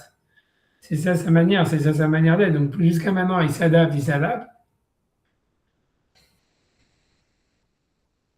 Je ne sais pas, tu vois. C'est-à-dire, tu vois, c'est un truc, c'est où ça passe, où ça casse, c'est ça l'histoire, tu vois. Tu as l'impression que ce que tu vois aujourd'hui, c'est clairement, c'est que tu vois, il y a des gens chez qui ça passe, il y a des gens chez qui ça casse. C'est ça ce que tu vois. Ça veut dire, tu vois, tu vois, c'est comme quand tu vas aller, tu vois, mais si tu veux, ouais, c'est pour l'instant, moi, ce que je vois. L'évolution d'un monde d'études de la Torah, c'est-à-dire où les gens, bon, ils travaillent, ils sont censés travailler, enfin, ils sont censés étudier plus exactement, ce qui est quand même autre chose que simplement lire, mais l'étude, ça nécessite un effort. a priori, une véritable étude, ça nécessite. Est-ce que c'est pas justement, je veux dire, quelque chose qui peut remplacer, on va dire, qu'est-ce qu'il dit Noah Harari c'est sûr. C'est pas trop le citer, mais lui, il dit, bon, alors c'est pas du tout un orthodoxe, loin de là, mais il cite le monde orthodoxe. De gens qui s'occupent à ne rien foutre, quoi. Mais qui sont occupés et qui ont, voilà, et qui ont une espèce de travail intellectuel et qui est relié quand même d'une certaine façon au réel. Parce que, bon, pour reprendre un peu l'idée du cours de Ramer, il faut quand même, il avait cité, je ne sais plus quel grand rave, là, c'est Scheffenstein ou autre, oui. On avait été le trouver à l'époque. Et l'idée, c'était de dire, bon, on va monter un espèce de fonds comme ça d'investissement qui va produire des rentrées. Et avec ça, on va faire vivre le monde des yeshivot. Et il avait expliqué que ça ne marchera jamais, parce que le monde, il ne fonctionne pas comme ça. Donc, on est quand même obligé, je ne sais pas si quelqu'un connaît, enfin moi, mais et que ça ne marchera pas, quoi. Donc, on est quand même obligé il faut, si ça doit, voilà, de fournir des efforts, ne serait-ce que pour maintenir ce mode de vie, quoi. Parce que moi, je vois, qu'est-ce qu'on voit les chivotes en permanence? Ils sont à court d'argent, ils galèrent, ils sont menacés de ne plus recevoir de subventions, ou le milliardaire qui filait de l'argent, il vient de faire faillite. Enfin, je veux dire, on ne peut pas dire que c'est un truc qui est comme ça. Dès que ça s'institutionnalise, j'ai l'impression que ça périclite un peu, quoi. Donc, de toute façon, il faut bien trouver, c'est quoi l'issue? C'est quoi l'issue? L'issue de quoi? C'est de l'histoire du monde sur ça. Ça veut dire, c'est compliqué, mais ce que je veux dire, ce que tu vois aujourd'hui, ça veut dire, encore une fois, moi je te dis, ce que tu vois, c'est clair, c'est le chemin, ce qu'il y a à l'issue sur ça, est-ce que ce qu'on voit aujourd'hui, c'est une hybridation entre une manière d'être mécanique et une manière d'être biologique, et qu'en réalité, encore une fois, ce que tu vois, le biologique, encore comme je dis, il s'adapte, il s'adapte de différentes manières. Et c'est-à-dire, ça veut dire, on a l'impression, tu vois, ça veut dire, je ne sais pas quoi dire, tu vois, c'est pour l'instant ce qu'il y a, tu vois, ce qui est, moi ce que je vois dans le monde aujourd'hui, si tu veux, sans parler des yeshivot, où c'est vraiment une autre histoire. Et honnêtement, moi j'ai très peu de contact maintenant avec le monde des yeshivot, pour être avec vous.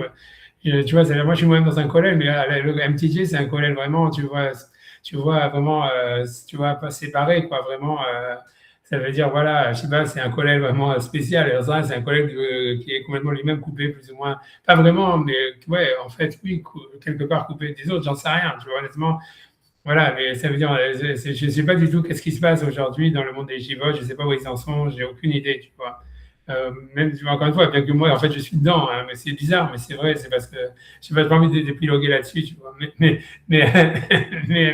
enfin, moi, ce que je vois dans le monde d'une manière générale, c'est tu vois, c'est. Parce que tu vois, en fait, ce que tu vois, en fait, moi, ce que je vois par rapport, tu vois, aux jeunes, ça veut dire d'aujourd'hui, ou ce que tu vois dans les nouvelles générations, tu vois des mecs, en fait, tu vois, c'est super nerdy, tu vois, ça veut dire des mecs, en fait, ça veut dire que leur corps, il a complètement, si tu veux, abdiqué par rapport, si tu veux, à leur esprit, et qu'en fait, si tu veux, ils sont et si tu veux, ils sont, comment dire, voilà, donc ils vivent dans ce monde, on va dire, de pensée. C'est pas des imbéciles du tout, mais c'est un monde de pensée mécanique, un monde, tu vois, de réflexion mécanique, etc. Parce que c'est la plupart des gens que tu vois aujourd'hui, si tu veux, que tu vois, comme tu dis, Harari, tous ces machins-là, c'est des mecs, en fait, tu vois, ça veut dire, ils ont presque plus de corps, si tu veux, ou leur corps, il est vraiment en sourdine ou en veilleuse, tu vois, il est vraiment, si tu veux, il y a plein d'autres comme ça. C'est tous ceux qui, c'est-à-dire la plupart des mecs, tu vois, encore qui sont, tous les mecs qui font des troisième cycles, pratiquement, ils sont comme ça, tu vois. Ça veut dire aujourd'hui, ça veut dire, ils sont hyper nerdy, tu vois, je veux dire, à peine sexualisés ou des choses comme ça, tu vois. Ça veut dire, ils ont. Une féminisation. Je pense pas que c'est une féminisation, c'est une mécanisation, c'est pas féminin du tout, hein. Les femmes, elles, là, le truc que je comprends pas dans toute cette histoire, dans toute la génération, c'est les femmes. Ça, alors là, franchement, pour moi, c'est complètement une énigme totale, tu vois. Mais j'en sais rien. J'ai pas l'impression que les hommes se féminisent. J'ai l'impression que les femmes se masculinisent, oui. Mais les hommes. Je me souviens de tes cours dans lesquels tu expliquais que la femme, elle a vraiment besoin de l'homme pour prendre conscience de son. Elle n'avait pas une prise de conscience naturelle de son corps. C'est possible, mais en tout cas, on voit ça clairement. Et puis aujourd'hui, comme si tu veux la société moderne, si tu veux, et le monde virtuel, en fait, si tu veux, c'est un monde tu vois que c'est un monde qui est dans la négation du corps. Donc, en fait, si tu veux, les femmes, elles sont dans ce chemin, tu vois. Et après ça, tu vois, c'est clair, tu vois, ça veut dire, encore une fois, dans la plupart des cas. Et après ça, et ça, si tu veux, ça, c'est le trend. Et ça fait que les hommes, eux, donc évidemment, comme ils ont plus de femmes, donc, si tu veux, c'est soit, ça veut dire, tu vois, ça veut dire soit ils se désexualisent complètement. Je pense que, à mon avis, c'est le vrai trend.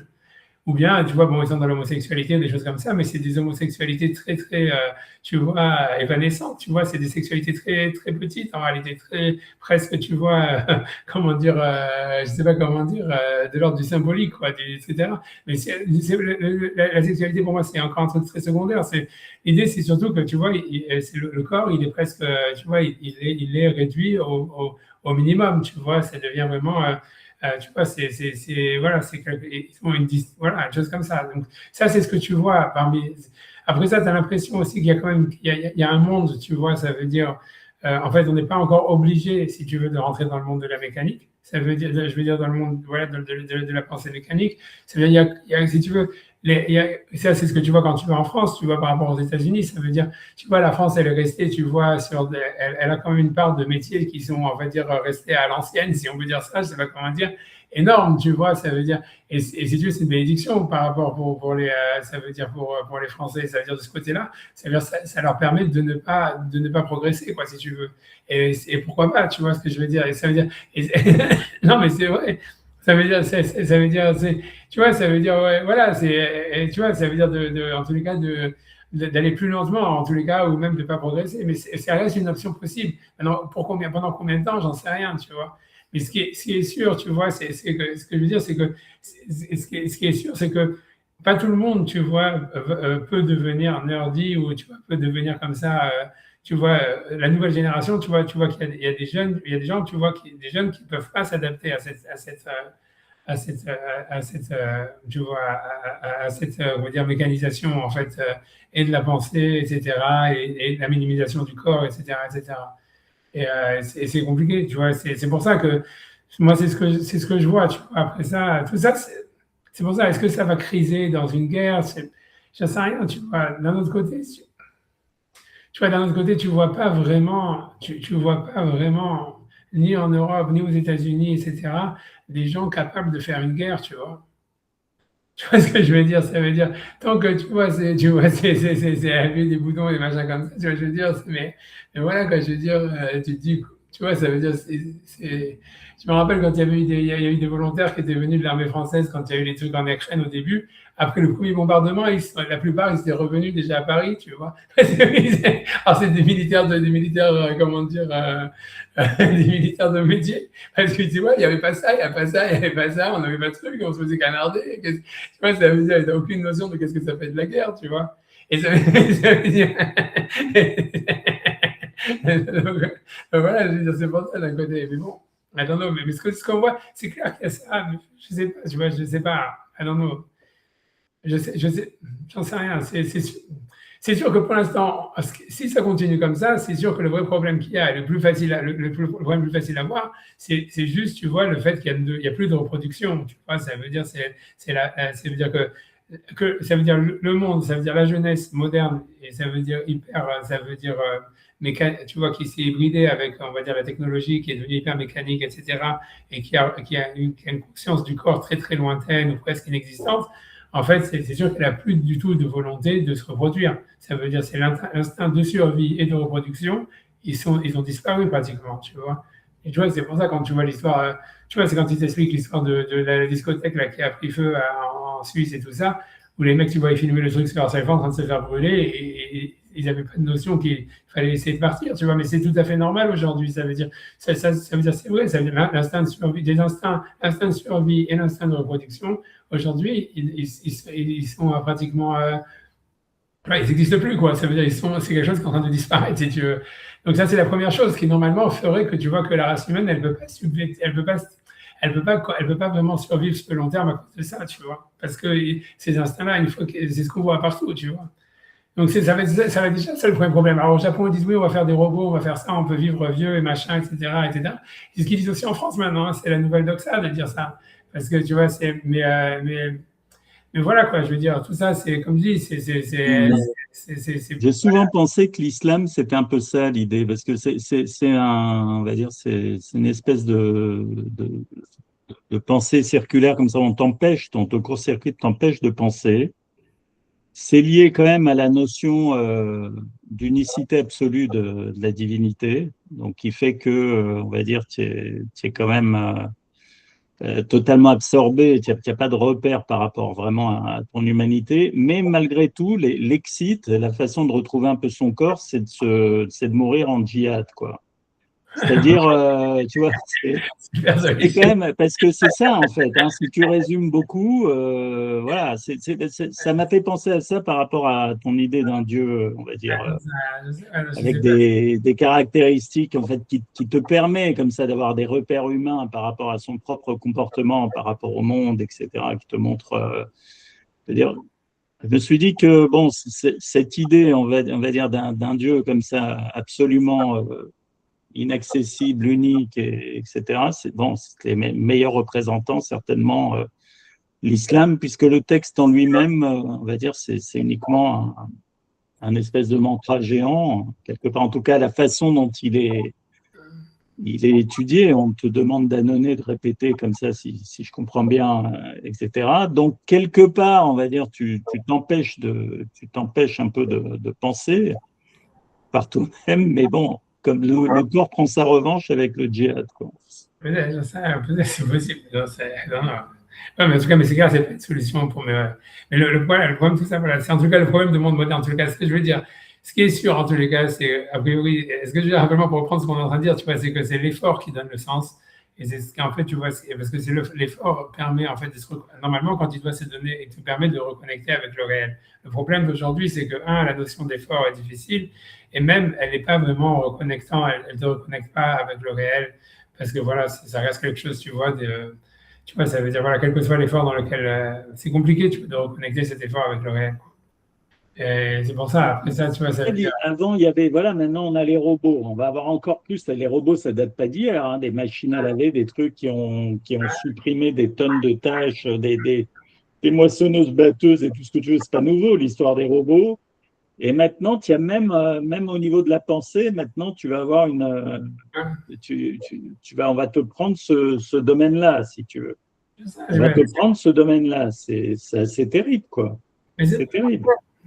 Mais je sais pas, tu vois, c'est pas, encore une fois, c'est compliqué, tu vois, c'est parce que c'est pas de la pensée, ça veut dire, le vrai problème de tout ça, tu vois, je te dis, c'est plus que, tu vois, c'est pas, je sais pas comment t'expliquer, je ne pense pas que l'intelligence artificielle peut prendre la place de l'homme, mais c'est plutôt que c'est l'homme, il va vouloir ressembler à l'intelligence artificielle, tu comprends? C'est ça ce qui est en train de se passer. Tu vois, c'est pas que l'intelligence artificielle devient de plus en plus intelligente, ça veut dire, elle fait des trucs. Mais au fond, ce qui se passe, c'est que les gens, ils utilisent. Maintenant, c'est devenu ça, si tu veux, comment dire, l'étalon de la vérité, tu vois. Ça veut dire, tu vois, c'est ce que l'intelligence artificielle dit qui est vrai, parce que c'est ça la manière de penser juste, tu vois. Si tu veux, tu vois, voilà, c'est ça le problème. Le problème, tu vois, et la raison pour laquelle l'intelligence artificielle, sa manière de penser, elle est plus juste que la mienne, par exemple, c'est parce qu'en fait, comme elle est plus calculable, donc elle est plus vraie, tu vois. Parce qu'elle est plus, tu vois, elle est plus prédictible, elle est plus cohérente parce qu'elle est plus calculable. Tu comprends? Mais c'est vrai, c'est ça la vérité. Et donc tout le monde va essayer et c'est déjà depuis comme ça depuis longtemps, c'est ça toute la technologie. C'est de dire maintenant, il faut réfléchir de la manière la plus calculable possible pour être le plus dans le vrai possible, tu vois. C'est ça l'idée. Et tu vois, c'est ça pour ça que je te dis qu'en fait, c'est une manière de. En fait, ce qui se passe, il y a des gens super intelligents aujourd'hui, mais en fait, si tu veux, la manière qu'ils ont de réfléchir, elle est de plus en plus, on va dire, mécanique. Et de moins en moins, si tu veux, voilà, ça veut dire de moins en moins, on va dire, je ne sais pas comment dire, créative, ou tu vas appeler ça ce que tu veux, mais c'est ça ce qui se passe. Et l'intelligence artificielle, elle va pas, ça veut dire, elle va, si tu veux, elle crée une synergie avec l'homme, tu vois, ça veut dire que maintenant que l'homme il a trouvé, si tu veux, Havruta, c'est l'intelligence artificielle. Donc maintenant, il va réagir d'une manière mécanique. L'intelligence artificielle fait que répéter ce que l'homme dit, donc elle va être aussi mécanique, encore plus mécanique, et tu vas créer une manière, tu vois, qui va donner des résultats, tu comprends? Parce qu'en fait, c'est-à-dire, si tu veux, le calcul mécanique, il amène des choses, il amène des résultats. Mais voilà, mais ça veut dire, au fond, mais en fait, c'est un aveuglement quand même, tu vois. Ça veut dire, ça va fermer, ça va fermer. À mon avis, ça va pas faire avancer la science plus vite. Ça va retarder le développement de la science, à mon avis. Et je sais que ce que je dis, ça ne veut pas être vraiment débile. Moi, je le dis depuis 50 ans, ça veut dire, depuis 50 ans, depuis que j'ai petit, je dis, j'arrête pas de dire ça, mais c'est vrai. Et je l'ai vu, ça veut dire, c'est tout à fait vrai, tu vois. Ça veut dire, parce que même dans le domaine de la Torah, tu vois, ça veut dire, tu vois, les mecs comme Abba Yosef et compagnie et tout ça, c'est des mecs qui réfléchissent de manière très mécanique. Et en fait, tu vois tu vois, c'est comme quand tu apprends à jouer aux échecs, ça veut dire, tu vois, quand on apprend aux ordinateurs à jouer aux échecs, l'ordinateur au début, Deep Blue, il avait des super gros problèmes à l'ouverture, tu vois, c'est parce qu'en fait, quand il y a plein d'ouvertures devant un ordinateur, si tu veux, il y a plein d'opportunités, il ne sait pas laquelle prendre. Mais une fois que tu lui apprends, en fait, tu lui dis non, mais il y a telle et telle ouverture, c'est ça, ça, ça, ça. Et une fois qu'il a, donc si tu veux un chemin, tu vois, si tu veux qu'il l'oriente dans une direction, alors ok, au niveau du calcul, il va te battre n'importe quel être humain, tu vois. Et après ça, ce qui est super mal rigolo, c'est quand tu écoutes les joueurs d'échecs aujourd'hui, comme Carlsen et tout cela, ils jouent qu'avec avec des ouvertures calculées, comme des ordinateurs. Et ils s'entraînent avec les ordinateurs et ils jouent comme des ordinateurs, tu vois. Mais c'est ça l'histoire, c'est ce qui se passe dans le monde des échecs, c'est exactement ce qui se passe passer dans le monde de la pensée, dans les mathématiques, etc. Mais est-ce que ça veut dire, tu vois, que en fait, un joueur d'échecs d'avant, il n'avait pas beaucoup plus de créativité, beaucoup plus de trucs, et que si on n'avait pas mis l'ordinateur, ça serait développé différemment. Tu vois, si tu veux, si tu veux, tu fermes tous des courants, tu fermes des univers entiers, tu fermes. Des univers de possibilités, tu vois, tu fermes. Et donc, tu vois, tu te concentres en fait sur quelques pistes que tu vas exploiter à fond. C'est ça le truc, tu vois. Mais en fait, tu fermes des. Donc, c'est pour ça, moi, je suis pas sûr. Tu vois, c'est tout, j'en sais rien. Moi, de toute façon, j'en sais rien. Moi, je ne suis pas habilité, tu vois, comme je ne suis pas un scientifique moi-même, je ne suis pas habilité à penser. Mais ça veut dire tout ce que je dis à chaque fois que je dis, surtout quand je parle avec les scientifiques, ça veut dire. Tout le monde me dit non, il ne sait pas de quoi il parle, il sait pas de quoi il parle. Mais moi, je suis persuadé. Moi, je pense que depuis les années 60, si tu veux, quand justement, si tu veux, la recherche, elle est devenue beaucoup plus mécanique et beaucoup plus, si tu veux, parce qu'il y avait des progrès de la science, etc. Moi, à mon avis, on a fait moins de découvertes qu'avant, tu vois. Ça veut dire que dans les années 40, etc. Parce que, en fait, le fait qu'il y avait moins de capacité de calcul, ça permettait, en fait, d'avoir des pistes, si tu veux, que, en fait, si tu veux, maintenant, on ne va pas explorer parce qu'on n'a pas les capacités. Si tu veux, on a des ouvertures faciles. Il suffit d'appuyer sur 3 ou 4 boutons et faire des expériences de ce côté-là pour dire, ah, ici, on va sûrement trouver une nouvelle molécule. Ici, on va trouver ça. Et en général, mais tu vois, parce qu'on peut utiliser tous les machines, mais au fond, tu vois, ça veut dire. Je sais pas. Je sais que je dis ça. Non, mais il y a une récurrence dans la science. C'est-à-dire que quand tu ouvres une porte, en récurrence à un univers aussi, quoi. C'est sûr que tu vas trouver moins de nouvelles portes, mais chaque porte que tu as déjà ouverte, elle t'ouvre déjà à tellement de trucs que tu n'as pas fini d'explorer que, bon, avant qu'on ait fini avec tout ça. Voilà, c'est ça, c'est infini. De quoi qu'il arrive, il y a de quoi faire, tu vois, je veux dire. Mais le fait est qu'à mon avis, tu vois, on a retardé, tu vois, je veux dire. Moi, je pense. Mais c'est marrant parce que ce que tu dis, en fait, ce que tu as défini que l'intelligence artificielle aujourd'hui, c'est devenu l'homme moyen, quoi. C'est-à-dire que si un extraterrestre qui vient sur Terre, s'il veut un homme, il prend l'intelligence artificielle puisque c'est la moyenne de tous les autres hommes. C'est ce qu'ils ont dit, quoi. C'est ça. Oui, mais c'est surtout. Je suis d'accord. Mais si tu veux, l'homme, il va devenir, tu vois, c'est beaucoup plus l'homme qui veut devenir machine que la machine qui va prendre la place de l'homme. Tu vois, c'est ça l'histoire. C'est ça le vrai problème. Et ça, c'est un problème qui existe, tu vois, qui existe depuis le début, tu vois, depuis longtemps, tu vois. Et je te dis que si tu veux, c'est quelque chose que tu vois très bien parce que tous ceux qui sont, tu vois, comme je dis, moi, j'ai discuté avec des profs de maths, avec des très, très gros trucs. C'est-à-dire les mecs qui sont vraiment créatifs, ils sont évincés, tu vois, du monde de la recherche, tu comprends, à cause de ça. Et si tu vois, et ça se passe très jeune, tu vois. Parce qu'en fait, toi-même, tu vois, parce qu'un mec qui est vraiment créatif, il voit les ouvertures, il dit, tiens, on peut faire ça, on peut faire ça, on peut faire ça. Et toi, si tu commences à dire ça, tu vois, ça veut dire, les gens, juste, ils te prennent pour un fou, ou juste, tu te demandes qu'est-ce qu'il veut, tu vois, ça veut dire, tu vois, c'est pour ça que je disais, donc c'est quelque chose qui est déjà ongoing depuis 30 ou 40 ans. Le truc de l'intelligence artificielle, ça va juste augmenter le processus, tu vois, mais voilà, tu vois, c'est tout ce que je veux dire, tu vois, mais voilà, j'en sais rien, je sais pas quoi dire d'autre, tu vois, Ah non, non, je ne sais pas pourquoi je parlais de ça, mais je veux dire, c'est ça ce qui est en train de se passer. Et c'est sûr que les gens ils deviennent de plus en plus mécaniques dans leur manière de penser. Et si tu veux, ils sont beaucoup plus faciles, en fait, c'est beaucoup plus facile, en fait, si tu veux, de les manipuler, quoi. Ça aussi, c'est sûr. Parce que comme, en fait, maintenant, les gens, et en fait, ils font que réfléchir par rapport à des calculs, tu vois, etc., qu'on leur donne, ou des pistes qu'on leur donne, et qu'ils les acceptent, qui juste, tu vois, ils calculent par rapport à ça. Donc, en fait, tu peux très facilement les manipuler.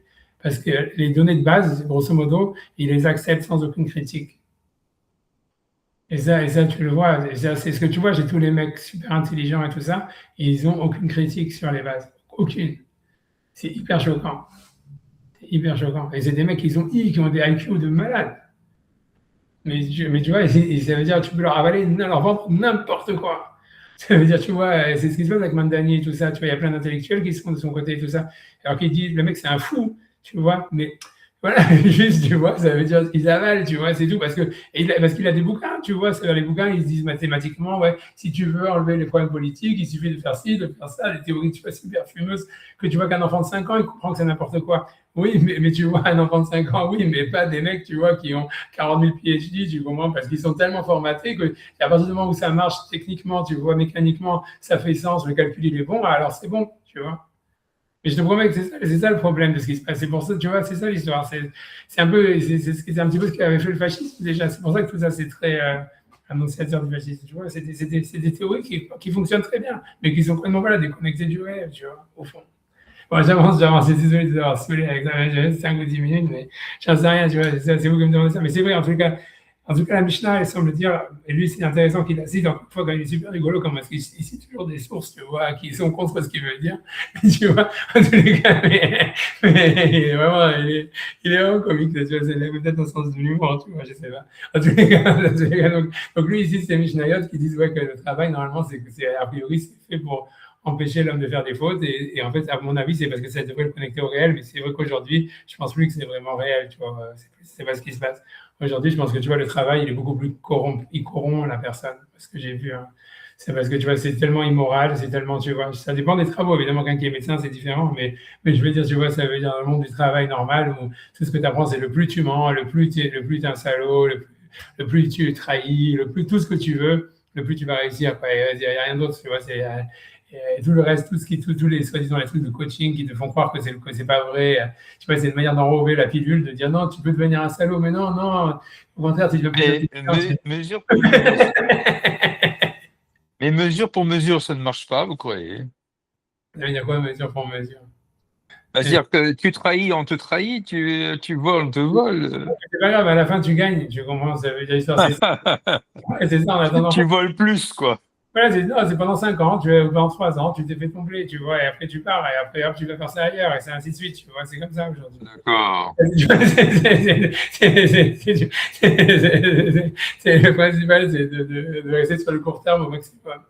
Tu vois, voilà. Bon, moi, j'avance un petit peu à 5-10 minutes, j'ai envie quand même d'essayer d'avancer un peu dans le texte, tu vois, mais c'est pour ça que ce qui est marqué dans ces Mishnayot aujourd'hui, c'est pour ça, moi, je pense pas que, tu vois, ça parle de quelqu'un qui a un travail, mais encore aujourd'hui, des travaux comme ça existe, tu vois, quelqu'un peut faire cordonnier, quelqu'un il peut faire, j'en sais rien, tu vois, il peut faire, c'est pour ça que on peut ne pas rentrer dans ce monde-là, tu vois, on peut ne pas rentrer. En France, ils essayent de ne pas rentrer là-dedans. Et ils sont plus normaux que les États-Unis ou tout ça, ils sont moins salauds, c'est sûr. Bon, bref, donc j'avance, tu vois. Ok, donc j'avance. Ok. Ah, j'ai quand même ça, mais par nasser. Ok, donc il dit, donc il veut dire qu'à l'époque de Shlomo, bon, je prends à partir de Chol Milé de Avot, Milé de Chassidut Ninu. Et toutes les paroles de Pirkei Avot, c'est des paroles de Chassidut. C'est que même lorsqu'ils s'occupaient de la Parnassa, Yenibam Noek Bechorma, ça veut dire leur cœur, ils continuaient à se conduire suivant la sagesse, mais ils des Torah, dans les paroles dans les en pensant des paroles de Torah. Et car Emidou Az Bitrila Atakiruvim, donc c'est pour ça qu'à l'époque de Salomon, ils ont mis les chérubins, les filles Machayosim Retsono Shel Makom, ce qui pensait être faire la volonté de Dieu, donc c'est-à-dire qu'ils travaillaient malgré tout. Donc ça veut dire que les deux chérubins ne se regardaient pas vraiment, mais ils étaient en biais, de côté. Mais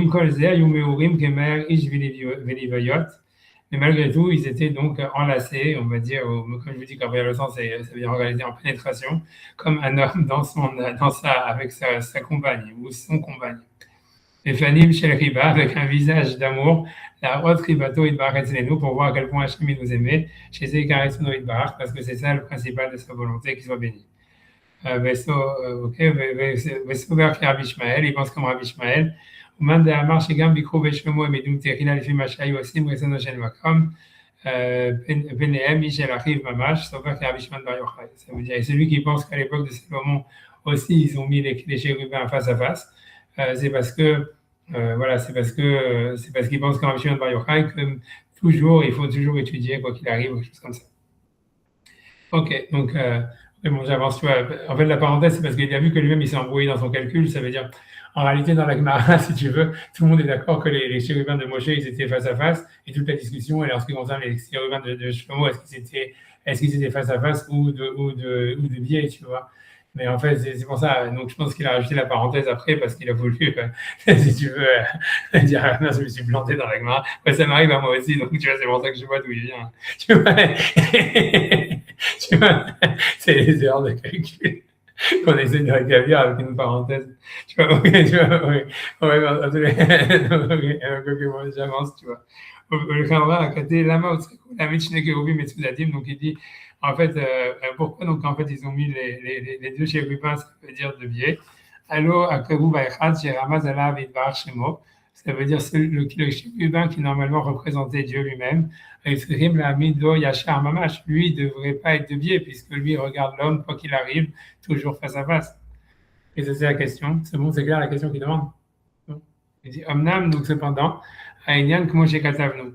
C'est l'explication, c'est comme nous avons expliqué, chez Itrabruto, Idbarach, Kaviachol, Aolamod et Kochot Kulam, c'est que la relation d'Hachem donc avec les mondes, le Kol Sidreem, Mitkashkutam, et toute la manière dont ils s'organisent, Veren Kol Sidreem, Agato, Idbaritanu, et toute la manière dont nous, en fait, ils se conduisent avec nous, ou Kefi, Shio, Atnoa, Vektorerut, Amagia, Alem, et Maase, nous les matins. Ça dépend, c'est mesuré par rapport à notre mouvement et notre réveil qui vient à travers nos actions par en bas. Donc, ce qui veut dire grosso modo, c'est que c'est l'homme ça veut dire qui a la dynamique, quoi, qui maîtrise la dynamique. Si nous on veut une relation face à face avec Dieu, alors Dieu se révèle face à face. Si on veut une relation de biais avec Dieu, alors Dieu si Dieu se révèle de biais, il est en fait qu'en fonction de notre manière de vouloir le voir. C'est ça ce qu'il veut dire, etc. Donc, voilà, j'ai pas tout ça, voilà. Donc, je ne sais pas, encore une fois, donc c'est pour ça, en fait, si on va aller dans un monde virtuel, etc., alors Dieu il se révélera dans le monde virtuel. Voilà, ça rien, tu vois, c'est tout ça l'histoire. Et alors, ça rien, tu vois, mais je ne sais pas. Mais alors, tu vois, voilà, mais tout ça, c'est difficile à savoir, à réfléchir. Mais encore une fois, je vous dis, la vraie chose que je dis, que je pense maintenant, ce que je dis, c'est qu'a priori, on ne voit pas comment la race humaine, elle pourrait survivre si elle perd son corps, quoi. À cause du fait qu'il n'y a plus de reproduction, qu'il n'y a plus tout ça, il n'y a plus d'instinct de survie.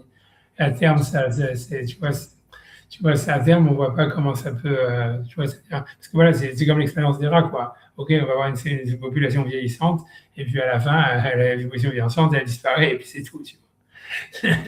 C'est pas plus compliqué que ça. Et donc voilà, on n'est pas là, c'est pour ça, mais a priori, c'est vers ça qu'on tente. Ouais. Sauf s'ils sous-traitent la reproduction, quoi. Ouais, c'est ça. Sauf si, c'est vrai. Peut-être, tu vois, exactement. C'est encore une autre étape, mais c'est possible qu'ils arrivent à ça serait un truc comme ça. Ou bien ou qu'ils abdiquent face au robot, ou un truc comme ça, tu vois, j'en sais.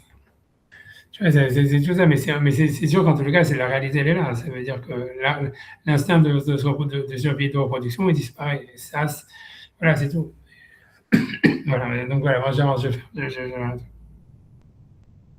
En tout cas, dit c'est l'homme, en tous les cas, qui maîtrise la dynamique. A priori, encore une fois, ça veut dire que le futur n'est pas marqué non plus. C'est l'homme qui va décider du futur de l'humanité, etc.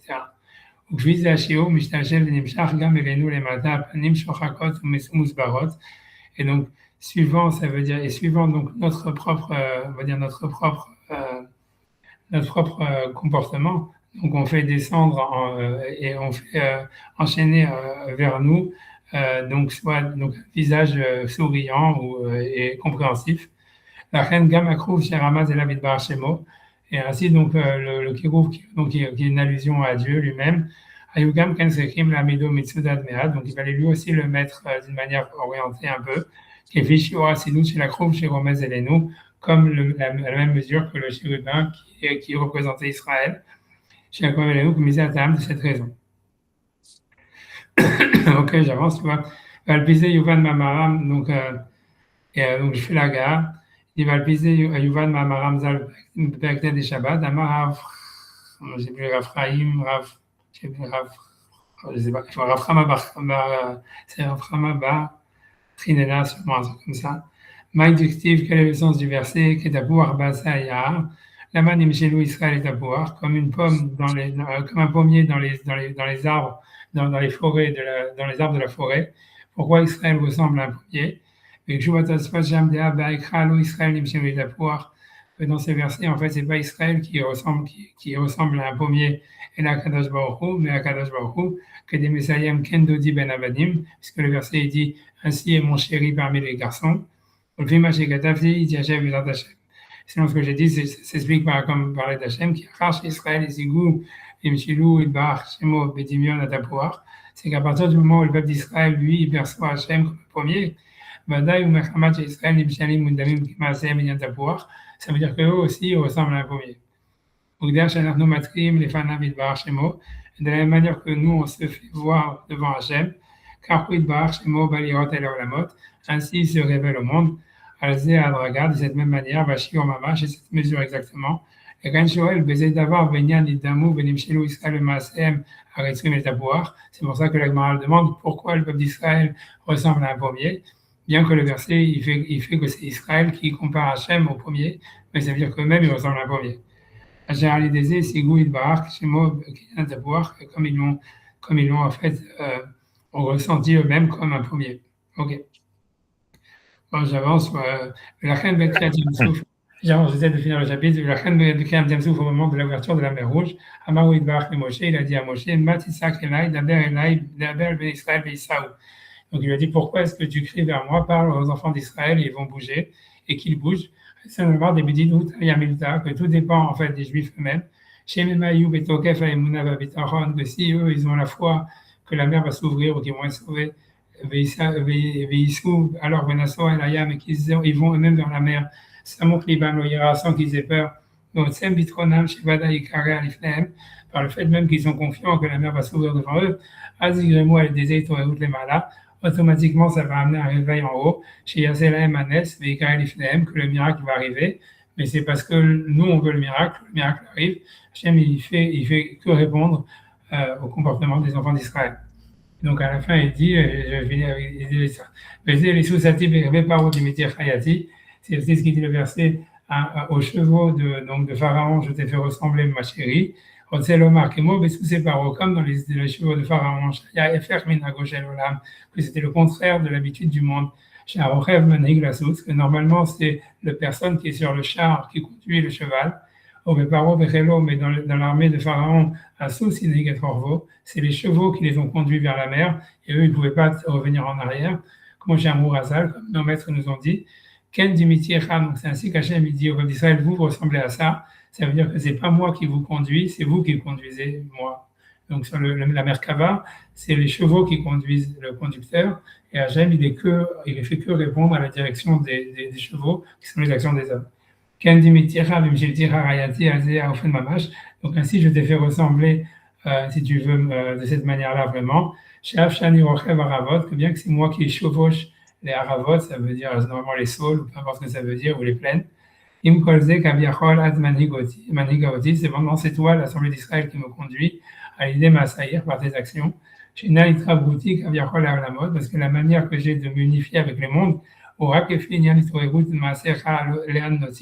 ça dépend uniquement de tes actions à toi, de quelle manière tu les diriges. Et c'est ce que le verset dit, que Hachem, donc il chevauche les cieux par notre aide, c'est un verset explicite de la Torah, que les corbanotes, ils sont pour Hachem lui-même, donc Hachem il a besoin de nos actions pour pouvoir se unifier avec le monde. Donc ça c'est ce qu'il dit, etc. Encore une fois, moi je veux dire simplement, je pense que ça c'est une partie de la vérité. Ça veut dire, tu vois, ça veut dire que ce qu'il veut dire, c'est que lui, en fait, il dit voilà, Dieu, il fait que répondre à l'action de l'homme, et ça veut dire il agit en fonction de ce que l'homme il veut. comme il a cité, il a refait une allusion au Midrash qu'on avait vu où Hachem il sourit quand on sourit, etc. Mais comme je dis, en fait, ça veut dire, à mon avis, c'est pas simple, c'est pas comme ça uniquement. Ça veut dire, sinon, ça serait toujours la paix entre l'homme et Hachem et on serait toujours en nirvana et tout ça. Mais alors que c'est pas le cas, parce qu'on te montre un Dieu, encore une fois, colérique, jaloux, etc., et vindicatif. Voilà, la Shoah, le tsunami, tout ce qu'on veut.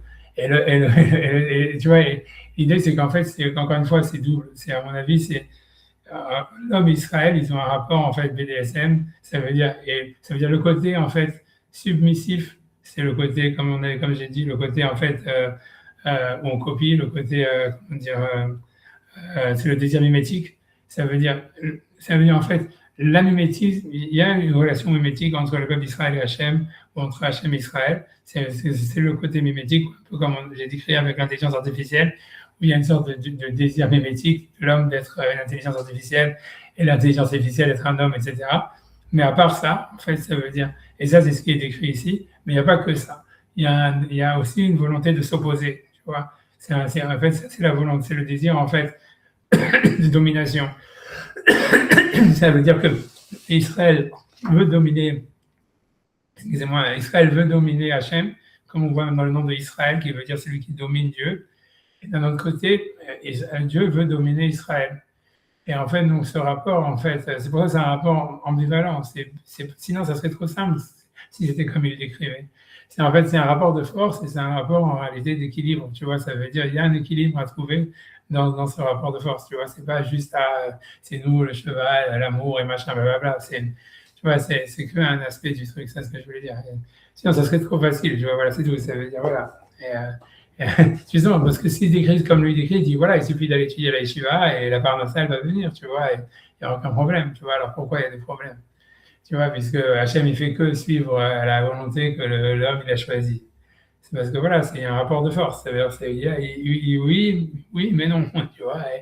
Et donc, c'est toujours comme ça. Voilà, c'est tout ce que je voulais dire, tu vois. C'est plus compliqué que ça. Comme on voit, même dans la libération des Juifs d'Égypte, on voit bien que dans la partie de la semaine, Hachem, il ne veut pas que les Juifs ils sortent sans l'accord de Pharaon, tu vois. Ce qui est complètement débile.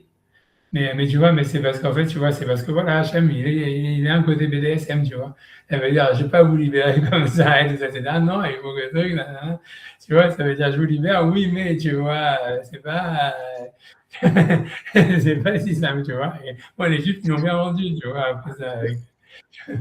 Oui, mais autant la démarche du Nefesh Hachem de dire que tout est positif, ça paraît bizarre parce que. Mais qu'est-ce que ça amène qu'on soit en BD, qu'on soit comme ça, antagoniste avec Dieu? Finalement, c'est quoi le résultat? Non, le résultat, c'est pas que c'est un antagoniste. Tu vois, je te dis, c'est un rapport de force. Et Hachem, il veut, en fait, si tu veux, voilà, il veut, et voilà, il veut pas une sorte d'intelligence artificielle, tu vois, qui va dire, qui va juste dire oui à ce que lui dit, tu vois. Donc, en fait, il veut en même temps, et lui-même, il veut pas être non plus quelqu'un qui dit oui à tout ce que l'homme dit. Donc, en fait, ça veut dire pour lui, c'est un rapport, il cherche une sorte d'équilibre. C'est ce que je dis, c'est un rapport de force avant tout. Ça veut dire, il cherche un équilibre qui est pas nécessairement, comme j'ai dit dans le cours que j'ai dit dans ma mère, c'est exactement ça. C'est pas nécessairement une harmonie. C'est l'équilibre est plus important que l'harmonie. L'équilibre, c'est un rapport de force qui peut avoir un sens, etc., mais qui est pas nécessairement harmonique, tu vois. Et d'où ce qui explique toutes les histoires, tu vois, du judaïsme, etc. Et ce qui explique que Hachem, il a choisi le peuple d'Israël, pas parce que c'est ce qu'il dit, vous êtes les meilleurs, ni rien du tout. Peut-être il aurait pu trouver, tu vois, des relations plus harmonieuses avec d'autres peuples, etc. Mais il est content d'avoir quelqu'un, tu vois, qui est d'accord, tu vois, de faire le sparring partner, tu vois, de se révolter, de lui dire t'es un sale con, tout ça, machin, blablabla, et après de s'en prendre plein la gueule, et ok, il s'en prend plein la gueule, c'est pas grave, tu vois, il se relève, machin, blablabla, tu vois, c'est ça le. Voilà, c'est ça voilà, c'est ça ce que je veux dire, tu vois, c'est pour ça. Donc c'est ça ce qu'il voulait dire de Raveman, tu vois, si tu veux répondre sur l'histoire de Raveman, quand tu dis qu'il faut se battre, ça ne va pas marcher et tout ça. Tu vois, c'est parce que tu vois, en fait, c'est ambivalent, c'est jamais, c'est pas clair, en fait, c'est pas l'harmonie, jamais il est d'accord avec ce que tu fais, il va t'aider, c'est sûr, et tout ça. Il va aussi te mettre un truc, tu vois. Ouais, mais en quoi ça amène le Mashiach? Je veux dire, mais c'est comment on progresse de ça, quoi? Dans l'harmonie, on comprend. En harmonie, on comprend qu'on peut avancer parce que c'est la musique qui va dans son sens. Mais là, si on est simplement en équilibre, comment tu avances, quoi? Là, tu vois, je pense tu vois, qu'en fait, toute l'histoire, c'est comme je t'ai dit, c'est de trouver, parce que l'idée du Mashiach, l'idée, tu vois, qu'il y a un sens dans l'histoire, etc., du progrès, tout ça, c'est lié, encore une fois, c'est parce qu'en fait, on n'arrive pas à trouver un sens, tu vois, dans l'équilibre lui-même. Et comme je te dis, c'est que, en fait, moi, je te dis, à mon avis, c'est ça vraiment la différence entre la sexualité masculine et la sexualité féminine, c'est que la sexualité masculine et féminine, elle trouve un sens dans l'équilibre et pas nécessairement dans l'harmonie. Donc, pour elle, le fait qu'il y ait un équilibre, c'est un but en soi. Et c'est pour ça, tu vois, c'est ça ce qu'elle recherche, tu vois, si tu veux, dans les relations, etc. Comment dire, ça veut dire, mais ça veut dire, l'homme, lui, il a besoin, en fait, de trouver un sens. Ça veut dire, lui, comme l'équilibre, en fait, le problème de l'équilibre, c'est que c'est une somme, ça revient à la somme zéro, tu vois. Ça veut dire, en fait, comme tu dis, pour l'équilibre, tu reviens à zéro. Donc, il a besoin, en fait, de trouver un sens à l'équilibre. Et si tu veux, c'est ça, pour ça, dans la sexualité masculine, tu vois que si tu veux, il y a l'éjaculation, etc. C'est parce qu'il a besoin de justifier, en fait, l'équilibre par une jouissance, tu vois, qui est extérieure à l'équilibre. Et en fait, tu vois, et c'est pour ça, en fait, si tu veux, l'idée que, à mon avis, c'est ça l'histoire du Mashiach, ça veut dire qu'il y a un moment, tu vois, où, en fait, cet équilibre, tu vois, on va vouloir, si tu veux, donner un sens à cet équilibre par, en fait, par une jouissance, tu vois, extérieure à l'équilibre, donc qui serait la construction, tu vois, des choses comme ça, tu vois. Mais au fond, moi, je pense que Dieu, lui, il se suffit de l'équilibre. Tu vois, ça veut dire, d'un côté, en fait, il est avant tout féminin par rapport à nous, tu vois. Enfin, c'est compliqué, mais il y a quelque chose comme ça. Ça veut dire, lui, en fait, il se suffit de l'équilibre. Et en fait, un truc comme ça, tu vois. Peut-être que si nous, on se suffit de l'équilibre, c'est là où Hachem, il est obligé, lui, de devenir plus masculin et de faire avancer, tu vois. C'est possible, tu vois, qu'il y a un truc comme ça. Tu vois, que c'est une opposition. C'est plus nous, on va chercher moins nous, on se suffit de l'équilibre. Plus Hachem, tu vois, lui, en fait, tu vois, c'est possible qu'il y ait un truc comme ça. Parce qu'on voit ça. Il peut y avoir une dynamique dans l'équilibre avec quand tu mets deux forces sur un axe, enfin, quand tu fais Ouais. tu vois, il y a un couple. Tu as un couple Ouais. et les deux forces, elles doivent être les mêmes, sinon ça ne marche pas. Mais effectivement, ça peut faire avancer le système. C'est pas automatiquement stérile, quoi. Ah ouais, voilà, ça peut être aussi un truc comme ça, ou ça peut être créer une dynamique d'avancement, etc. C'est possible, c'est ça l'idée. Tu vois, mais je pense qu'il y a aussi du vrai dans cette histoire-là que, en fait, le fait de vouloir travailler, par exemple, si on revient sur l'histoire de travailler versus étudier, je pense que le mec qui va étudier, qui sort du monde de l'action, en fait, c'est parce que lui, en fait, il trouve un sens dans l'équilibre de la relation au divin, et que donc, à cause de ça, en général, tu vois, c'est Dieu qui va intervenir, qui va devenir plus masculin, et qui va vouloir, tu vois, créer de la jouissance en faisant progresser le monde. Versus, tu vois, celui qui va dire non, ok, mais je ne trouve pas de sens dans cet équilibre stérile, je veux créer quelque chose.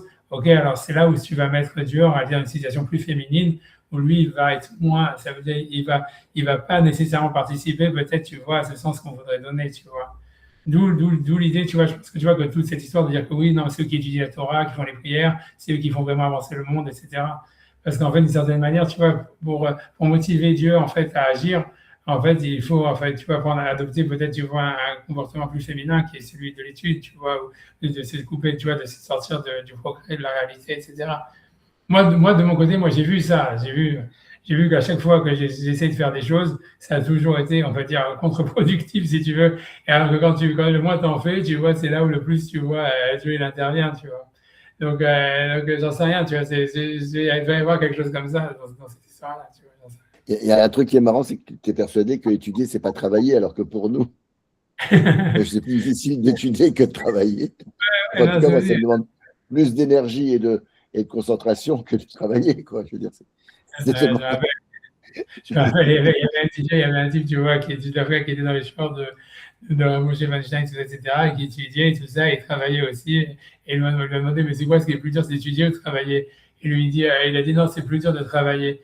Il lui dit pourquoi? Il lui dit un jour, j'ai dû signer 100 fois mon nom sur 100 contrats différents. J'ai pourquoi en 3 heures. Alors Moshe, il a dit, ah oui, ça c'est vrai, ça doit être vraiment.